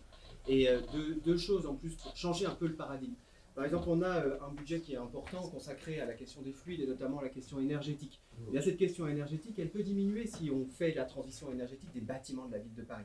On voit que là, si on a une politique qui est une politique vraiment écolo, eh bien, on a aussi une question budgétaire qui est en tout cas une analyse et une gestion de notre budget qui est extrêmement différente. Deuxième exemple, c'est la question, par exemple, du compte foncier. Aujourd'hui, une partie, 1,3 milliard d'euros, eh bien, est liée aux droits de mutation, c'est-à-dire en gros les frais de notaire qu'on paye lorsqu'on achète des logements. Eh bien, ces droits de mutation ne sont pas investis ou insuffisamment investis dans le logement. Aujourd'hui, pour lutter contre la spéculation immobilière, il faut que nous puissions racheter du foncier parisien. Et c'est la raison pour laquelle il faut affecter plus de droits de mutation pour augmenter le compte foncier et permettre à la ville de racheter du foncier parisien. Alors sur les 3 priorités, c'est difficile. Moi, je vois 3 grands enjeux pour cette campagne. La question démocratique, la question sociale et évidemment la question environnementale. Si j'avais 3 priorités à donner, je dirais d'abord la question des espaces verts, de préserver les espaces de pleine terre en gelant les grands projets. C'est une question qui n'est pas une question uniquement d'agrément, c'est aussi une question climatique importante. Je dirais aussi sur la question de l'éradication de la pauvreté. On a fait une tribune au début de cette année sur la Croix. Ben non, c'est pas normal qu'il y ait 25 000 SDF à Paris. Non. Et je pense que nous pouvons agir concrètement là-dessus. Et puis la question démocratique en expérimentant la gestion commune, collective des biens municipaux, des biens communs municipaux. Un petit point sur le rassemblement. Oui, effectivement, il y a un enjeu très important en termes de rassemblement. Moi, j'y suis extrêmement sensible puisque, en tant que président de groupe, ça fait depuis 2014 que je suis président de groupe, eh bien, j'ai eu à cœur, et ça m'a d'ailleurs, avec Anne, qui est ici, Anne Souiris, qui était coprésidente avec moi, valu quelques nuits blanches, pour que ce groupe reste uni. Pourquoi? Pas parce que j'adore l'unité à tout prix, c'est parce que je pense que c'est ensemble qu'on est plus fort. Et c'est ensemble, c'est parce que nous avons été ensemble que nous avons pu faire la politique que nous avons menée.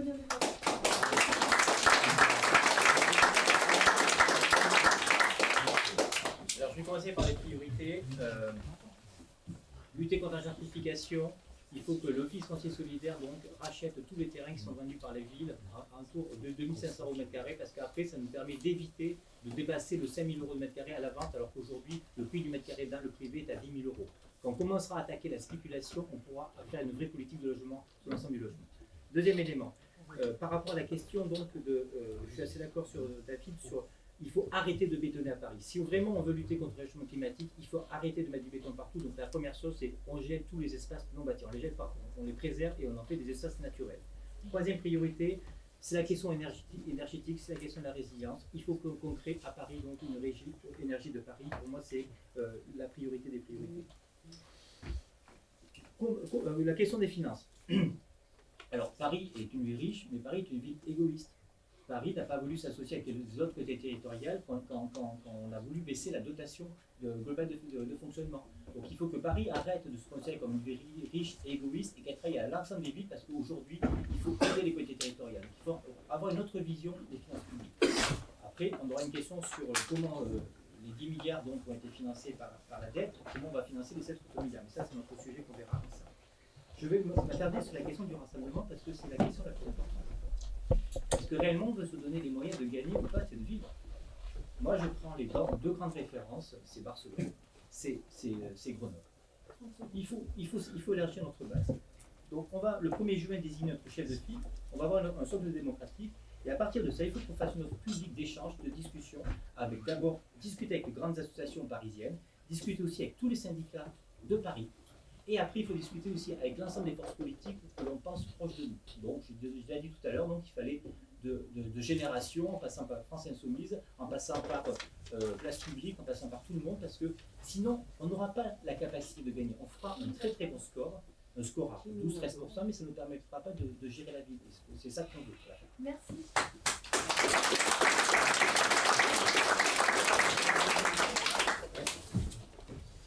Alors, sur le budget, Antoinette Bull a tout dit, c'est ça l'intérêt d'un tandem, c'est de pouvoir compléter et gagner du temps. Donc, même si on peut faire avec peu, c'est notamment l'expérience associative ou le squat, Paris est une ville riche. Et notamment, on peut donc choisir d'en finir avec la publicité vidéo. 30 millions d'euros de recettes publicitaires, ça peut sembler beaucoup, mais à l'échelle du budget de Paris, c'est quelque chose que nous pouvons et nous devons nous offrir. On peut aussi compter sur les fonds européens, comme j'en ai parlé, et pourquoi pas lancer un fonds citoyen pour la transition, parce que je pense qu'il y a beaucoup de liquidités qui aujourd'hui vont dans des banques qui soutiennent les paradis fiscaux, et on pourrait envisager et décupler ce fonds. Je sais que c'est une proposition qui est dans le projet, on doit le creuser et sortir avec cette proposition de que finalement les Parisiennes et les Parisiens concourent eux-mêmes à la transformation de leur ville. Sur les priorités, là encore, Antoinette Bull a présenté les plus importantes, et ces priorités, elles seront partagées au sein de notre projet. Et donc, moi, évidemment, j'y vois du logement. Il y a René Dutré dans la salle qui a permis de lutter contre le logement insalubre dès qu'on est arrivé aux manettes en 2001. Là, il s'agit maintenant de permettre de se loger dignement, de faire la rénovation thermique, permettre de respirer. On a parlé tout à l'heure de la place de la voiture en ville, permettre de bien manger. C'était la priorité en 2001 de Jacques Bouteau de démarrer le bio dans les cantines. Aujourd'hui, il est à quasi 100%. C'est ça, évidemment, qu'on doit passer à l'échelle. Et sur le rassemblement, je rejoins Jérôme, si on veut prétendre gouverner la ville, si on dit que cette élection n'est pas la même que les autres, si on dit qu'il y a eu un point de basculement, si on dit qu'aux prochaines européennes, nous arriverons en tête, eh bien notre responsabilité, c'est de tendre la main. Je ne dis pas que ça fonctionnera, mais on doit faire cette offre. Au conseil régional, le groupe écologiste, présidé par un écologiste, rassemble du CAP 21, des France Insoumises, des générations, des écologistes non encartés. Et ça fonctionne. Je regrette qu'au Conseil de Paris, ça n'a pas été possible. On doit le proposer. Je ne dis pas que cette main tendue sera acceptée, mais c'est comme ça aussi qu'on convaincra qu'on va créer une maison commune avec les forces associatives, syndicales et ces militants qui s'éveillent à l'écologie. Merci.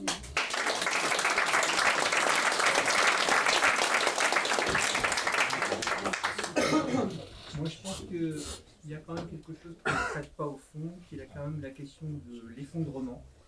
Et comment sera notre ville dans 10 ans, puisque là, la prochaine mandature, elle va aller de 2020 à 2026, en gros. Et quand vous regardez les prévisions qui sont données pour 2030 et ce qui est prévu, c'est encore beaucoup de croissance, un développement où effectivement on sera plus en étoile, on aura un système en 8 avec des nouveaux développements un petit peu à droite et à gauche, comme Icica et Hidalgo veulent le faire. Et vous imaginez bien qu'en 2030, la température sera certainement pas la même qu'aujourd'hui, que le froid sera certainement pas le même qu'aujourd'hui, que les vents non plus seront pas les mêmes qu'aujourd'hui. Et j'ai quand même le sentiment que dans les prévisions que nous avons pour ces années-là, tout ça n'est absolument pas pris en compte. Et je pense que si on veut rentrer dans une ville résiliente, il faut s'autonomiser en énergie, il faut viser aussi une autonomie alimentaire. Et quand vous regardez ces choses-là, ça veut dire aussi dédensifier Paris, parce que la densité que nous avons aujourd'hui fait que ce n'est pas possible que la région parisienne devienne par exemple autosuffisante en aliments et voire aussi en énergie. Donc la ville de Paris a en réalité des fonds. C'est quand même, je dirais, une contre-vérité. C'est la ville la plus riche de France. C'est pas la ville la plus pauvre. C'est elle qui a le plus de moyens en quantité aussi. Par exemple, la ville de Paris, si on veut s'occuper de la région parisienne, elle devrait racheter des terres agricoles de manière à ce qu'on continue, je dirais, à mettre du bâti dessus, etc. Donc c'est plutôt vers cette résilience qu'il faut aller aujourd'hui et poser les jalons, parce qu'on ne connaîtra pas l'avenir exactement au jour d'aujourd'hui, mais il faut commencer maintenant à le faire et pas faire comme on faisait il y a 20 ans. Voilà. Donc là, je crois que c'est ça cette rupture, sans le dire exactement, mais en tout cas, le mot de résilience, ce sera peut-être plus adapté que le mot de rupture. Voilà, je vous remercie.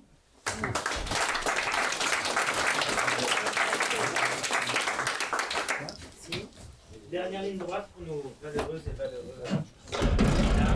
Leur conclusion, donc ça va être 3 minutes chacune et chacun, avec un ordre que nous donnera pour demain.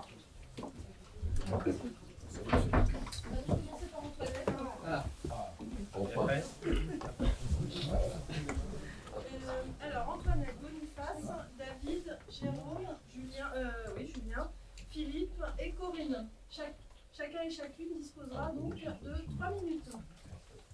Et je vous remercie parce que notre timing pour l'instant est nickel.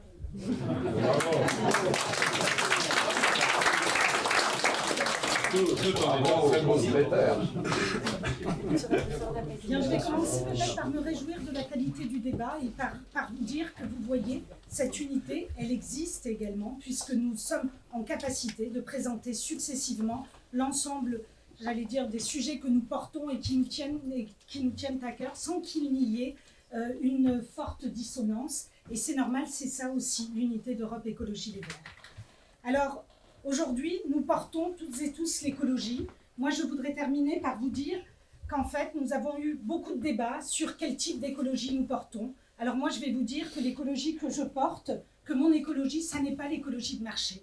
Je le dis, ça n'est pas l'écologie qui est celle de l'économie de marché, telle que ça a pu être entendu ou traduit par certains journalistes pour d'autres écolos. Je le dis, moi, mon écologie, elle est sociale, elle est solidaire et elle est ancrée sur le terrain et à Paris. À l'exemple de la Louve, à l'exemple des 400 COP ou de bien d'autres structures d'économie sociale et solidaire, nous avons déjà prouvé que nous sommes en capacité de faire cette transformation.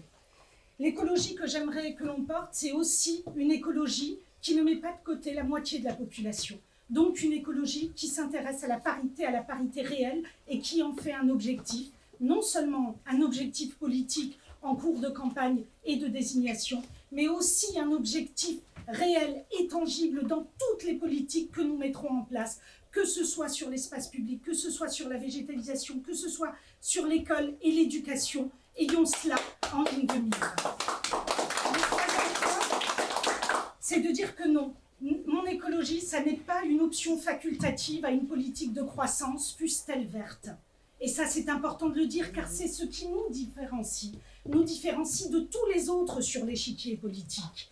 Oui, nous voulons un autre système économique qui ne gaspille pas les ressources naturelles. On parle de ressources naturelles, 3 mots, quelles sont-elles? Bien sûr, la forêt qui permet aussi d'avoir un air pur à respirer. Bien sûr, nous avons des ressources naturelles qui sont la qualité de nos océans, la qualité de nos poissons. Et vous allez dire, oui, mais tout ça, ça ne concerne pas Paris. Si, tout ça, ça concerne Paris. Ça concerne l'alimentation que nous donnons dans les cantines aux petits Parisiens et aux petites Parisiennes. Ça concerne la manière dont nous allons traiter l'énergie à Paris. Moi, je suis montée au 2e étage de la Tour Eiffel il n'y a pas très longtemps. Je n'ai pas vu beaucoup de panneaux solaires sur les toits de Paris. Je n'ai pas vu non plus beaucoup d'agriculture urbaine sur les toits de Paris. Nous allons donc avoir à travailler, et à travailler beaucoup plus pour rendre cette ville et pour faire de cette ville une ville verte, car la ville, elle sera demain verte ou invivable.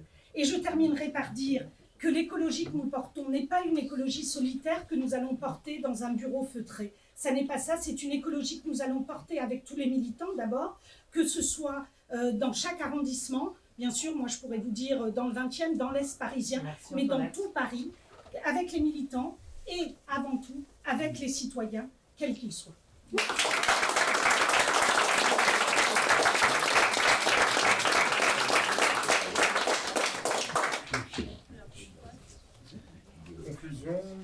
Merci à tous d'avoir été aussi patients, merci pour l'attention que vous avez portée à l'ensemble des candidats.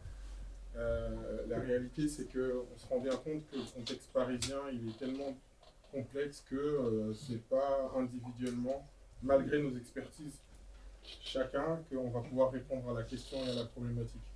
On dit qu'il faut faire de la rupture, qu'il faut pouvoir élargir nos bases. Si on veut élargir nos bases, il faut pouvoir être en capacité de présenter une candidature qui est différente. Je ne dis pas que je suis différent.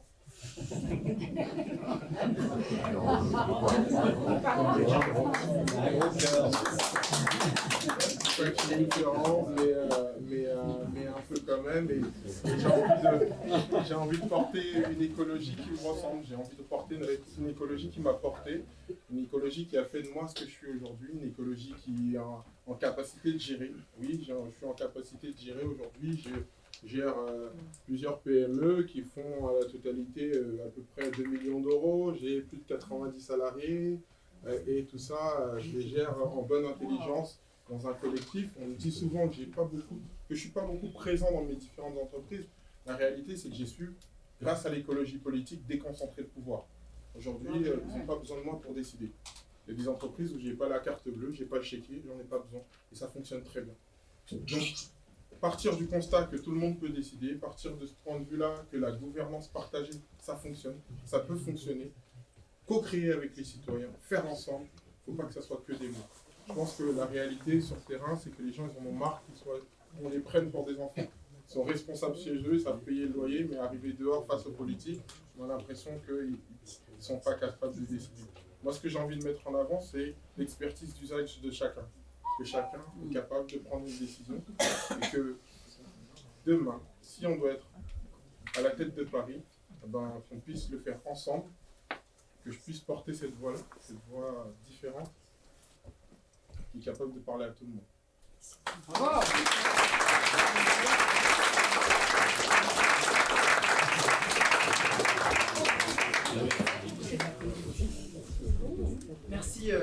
Merci d'avoir effectivement été jusqu'au bout avec nous. Je crois que le débat, il montre quand même, et je rejoins Antoinette, la qualité des candidatures et le fait que nous sommes en capacité, je crois, à nous rassembler pour répondre à la question qui a été posée. Et moi, ça me rassure. Alors juste un petit mot pour vous dire que Pourquoi moi je suis ici candidat quand même parce que en fait quand je suis arrivé à Paris, alors j'aime beaucoup Paris mais je ne suis pas originaire, je suis arrivé au début des années 2000 et quand vous arrivez dans cette capitale et que vous êtes un fils d'ouvrier et que vous êtes gay, et bien vous voyez Paris comme une ville de l'émancipation. Et puis ça a été pour moi une ville de l'émancipation. J'ai pu faire énormément de choses dans cette ville et ça c'était au début des années 2000, j'avais 22 ans. Aujourd'hui, si j'avais 22 ans en 2019, eh bien je ne pourrais pas faire la même chose.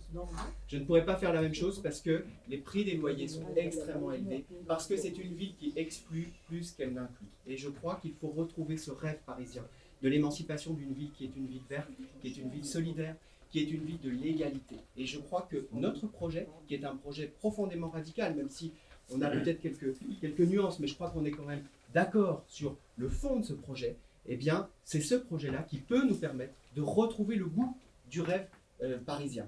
Il est à la fois radical sur le fond et puis il est radical sur la forme, bien sûr, parce que la première des ouvertures, c'est de la faire avec la société civile parisienne, c'est de la faire avec les gens qui font tous les jours Paris et qui la construisent et qui portent les mêmes valeurs que nous. Et moi, je suis extrêmement attaché. Si je suis élu, en tout cas si vous me désignez le 1er juin pour être votre tête de liste, votre porte-voix, eh bien je suis extrêmement attaché à ce que nous tendions la main d'abord vers les gens qui font Paris et qui la transforment. Et je crois enfin, pour terminer, que nous avons des qualités extrêmement fortes. Je pense qu'il faut les mettre en avant. D'abord, la première, c'est la cohérence.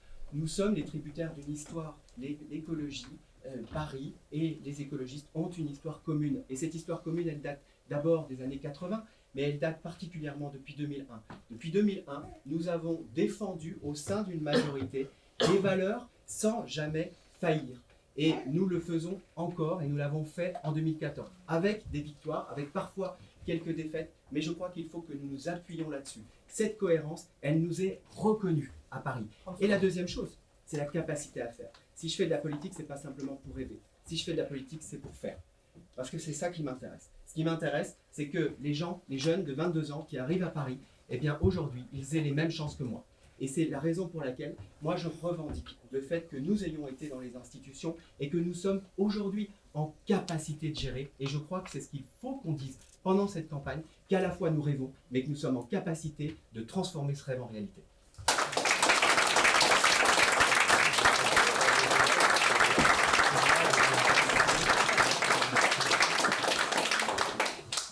Merci collectif parce qu'il y avait beaucoup d'inquiétudes avant ce débat, même certaines velléités d'annuler le débat, donc finalement le débat s'est dépassé, donc c'est normal parce qu'on a une intelligence collective, donc on sait très bien qu'on partage beaucoup de choses ensemble, et donc on n'a aucun intérêt à faire tirer balle dans les pieds, donc il faut faire aussi des fois sentir cette intelligence collective.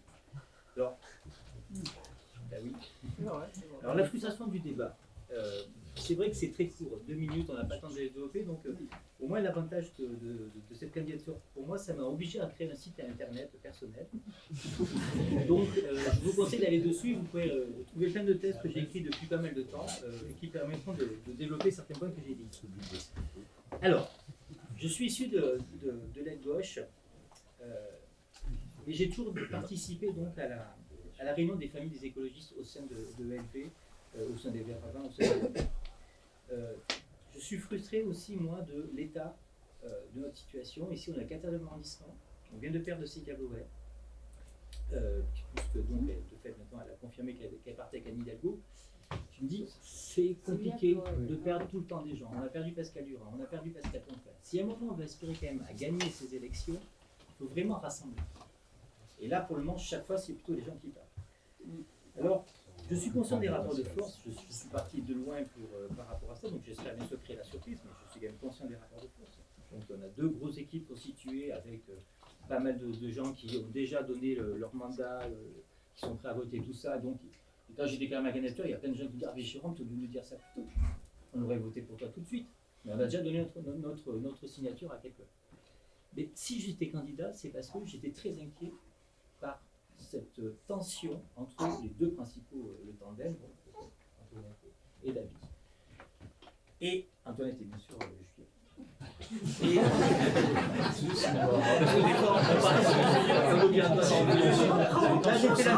là j'ai fait l'affaire. Donc c'est une accusation qu'on m'a faite, c'est pour ça. Donc c'est les actes manqués, c'est très important. Donc j'étais très intrigué. Parce que je me suis dit à un moment, on va refaire les mêmes erreurs qu'on a passées. On va refaire donc en 2001, quand il y a un article de Noël Mamère contre Yves Contasso dans le Parisien, alors qu'on fait un super score. On va refaire la bataille entre Hulot et Eva Joly. 30 secondes. Voilà. Je me dis à un moment, il faut arrêter. C'est-à-dire que moi, mon expérience, je veux la mettre aussi au service du collectif. Il faut continuer à rassembler. Et j'ai malheureusement, je vais conclure sur ce point qui est pour moi un échec personnel. C'est qu'on a eu la possibilité, au niveau du chef, de rassembler une grande famille écologiste, de génération jusque donc à ceux qui sont en train de quitter. Donc, Célia nous a quitté, peut-être Bernard Gemus, je pense que oui. On avait essayé de faire un groupe à plus de 20 personnes qui n'étaient pas que des gens de génération, mais y compris des gens du PS, comme Karim Mekari qui avait été aux élections régionales. Voilà, on n'a pas réussi à le faire, et pour moi c'est un échec. On se fait partie avec un groupe de 25, et là on est avec la capacité de gagner toute la chance.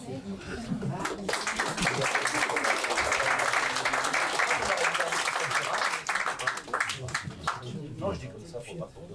Merci, et puis en fait, bravo. Donc, bravo au bureau exécutif départemental, merci à vous. Je pense qu'en fait, on peut être fier de ce débat.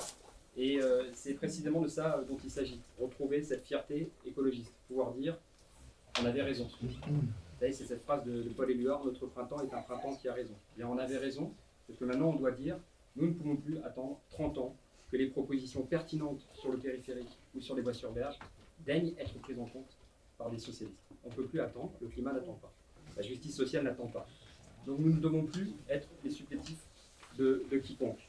Et donc, l'heure de l'écologie est venue. On doit être à la hauteur de ces réussites, de ces expérimentations dans les villes écologistes, à la hauteur de ces attentes aussi, parce que quand on demande aux Parisiens et aux Parisiennes la ville qui vous décrivent, notamment dans les budgets participatifs, c'est une ville verte, juste et solidaire, et puis à la hauteur, je l'ai dit, de la situation du dérèglement climatique.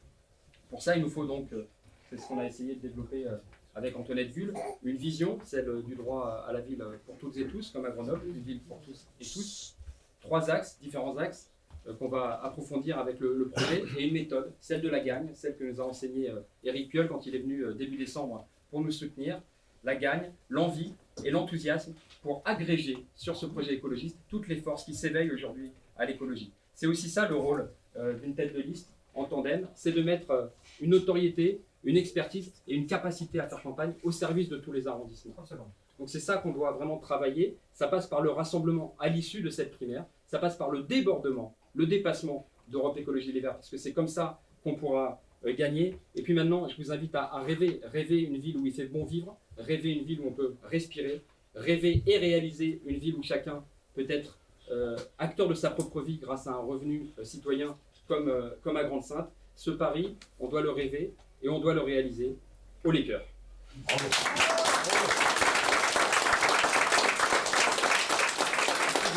secondes, 15 jours de campagne pour les européennes. Bien. Alors moi j'aimerais porter quand même dans cette campagne, je dirais en tant qu'animateur de campagne et certainement futur maire, comme vous le savez, l'idée que nous devons porter une écologie populaire comme Antoinette l'a développée, et j'ajouterais aussi inclusive, parce que quels que soient les habitants, qu'ils soient dans Paris, il faudra faire avec tout le monde, même avec ceux avec qui on a quelques difficultés. Donc il faudra faire absolument avec tout le monde. Parce que souvent, nos mesures, effectivement, sont plutôt destinées à des classes moyennes plutôt blanches. Nous oublions toute la question des minorités. Je dirais que dans cette situation, il faut vraiment tenir compte de tout le monde et avoir des mesures, pas seulement dans la question de la parité avec les femmes, mais aussi sur les minorités qui, dans cette question-là, sont souvent oubliées. Donc, je pense que là, par exemple, pour rassembler, vous avez posé la question pourquoi les gens sont partis. Quand vous ne faites pas de proportionnel, au bout d'un moment, les minoritaires s'en vont et même se retournent contre vous et se présentent contre vous. Et on l'a vécu malheureusement aux législatives avec des copains et des copines qui, par exemple, ont fait perdre Julien Bayou à 49 voix. Je trouve que c'est quand même très dommageable. Et j'estime qu'on doit, en tout cas, essayer de rassembler tout le monde. À Schiltigheim, ils ont gagné parce qu'ils ont repris lien avec les anciens copains qui étaient repartis. qui étaient partis. Et c'est pour ça, à mon sens, qu'ils ont gagné. Donc ces choses-là, on doit mettre de côté nos rancœurs et être un petit peu, je dirais, modeste et penser qu'il faut aussi faire avec des gens avec qui à un moment on s'est peut-être un peu battu. Mais les municipales seront le moment, à mon sens, de la réconciliation. Et je pense que ça doit aussi agir aussi au sein de LV ou du rassemblement que nous ferons, parce que je vous rappelle qu'il y a 2 tours, et que souvent entre le premier tour et le deuxième tour, certains s'amusent à changer l'ordre des personnes, par exemple, et à ne pas respecter les âgés de départ. Et bien ça, moi, si je suis tête de liste, ça n'arrivera pas. Donc, je suis, je dirais, actuellement aussi sur la question du Grand Paris. On ne peut pas parler que de Paris dans cette campagne. Il faut aussi intégrer, je dirais, les départements qui sont autour de nous. C'est pour ça que j'ai comme soutien Alain Lipietz, qui est à Villejuif. C'est pour ça aussi que j'ai Nadia Azouj, qui est à Pantin, parce que dans cette campagne, nos amis qui se trouvent en banlieue, ou par exemple Abdellah Benbeka, qui est dans le 94, sont là pour que cette campagne parisienne intègre aussi les banlieues. Voilà, merci.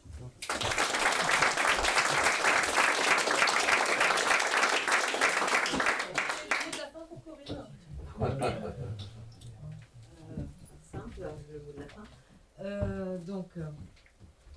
Antoinette a commencé à parler de l'écologie et telle qu'elle la pensait. Et moi, je pense que mon écologie, c'est la vôtre. Donc, ça, c'est assez simple. Et c'est la vôtre aussi. C'est-à-dire que ce débat n'a pas été un affrontement, mais a réellement été une mise en commun de démarches diverses. Et c'était vraiment intéressant. Donc, je pense que ça, c'est bien parti. Sur le rassemblement et l'élargissement du rassemblement, là-dessus, c'est quelque chose que déjà, à mon niveau, dans mon arrondissement, j'ai commencé, puisqu'on a voté, nous, à Paris, une motion qui s'appelait le municipalisme et qui était justement cette façon d'élargir ce rassemblement. Et c'est ce que je fais au quotidien dans le 4e arrondissement, avec, je dois dire, un certain succès, car aujourd'hui, les thématiques que nous portons sont les thématiques de tout le monde. Donc là-dessus, je pense qu'on peut très bien élargir ça, et surtout là, on est en plus représentant d'un certain nombre d'arrondissements, et c'est aussi bien, ça nous permet d'être présents dans tous ces arrondissements et de continuer à élargir notre base de cette façon-là. Je suis plutôt, en effet, je suis souvent la personne qui est l'interface entre des personnages difficiles et des sujets compliqués et d'autres personnes.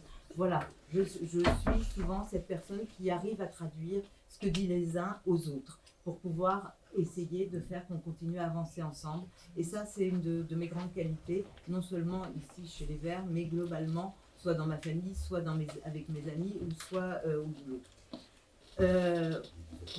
Après, évidemment, moi, je pense que ce serait vraiment important d'avoir comme tête de liste une femme. D'abord parce que les femmes sont les plus engagées au niveau de l'écologie. C'est elles qui, concrètement, sur le terrain, c'est elles, les femmes qui font avancer les choses partout, et pas seulement à Paris et pas seulement en France, mais partout dans le monde. Ce sont les femmes qui sont sur le boulot, sur le terrain, et qui font réellement et qui construisent. Après, nous, notre campagne, je pense que c'est une campagne de co-construction à faire tous ensemble. Et vraiment, moi, je ne me présente pas en chef de bande, j'ai personne, j'ai pas une bande autour de moi, j'ai pas de personne de garde rapprochée. Non, j'y vais avec tout le monde et je suis justement, c'est tout ouvert pour chacun. Voilà, donc j'espère que vous choisirez, voilà, il faut vraiment construire avec, je pense, une femme, parce que d'abord le mot Corinne, c'était assez rigolo parce que c'était en fait il y a très longtemps, en 91, ça voulait dire coordination de l'information sur l'environnement, et c'était un système qui avait été mis en place au niveau européen. Donc c'était le système Corinne et ensuite le système Corinne Biotope. Voilà.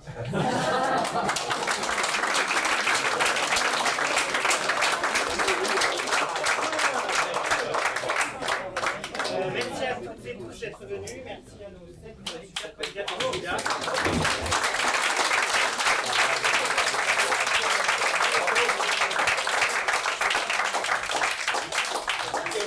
Merci pour votre patience. Il en fallait, hein.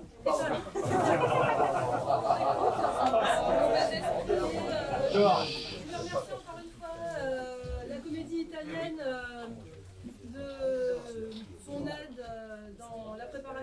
là-bas.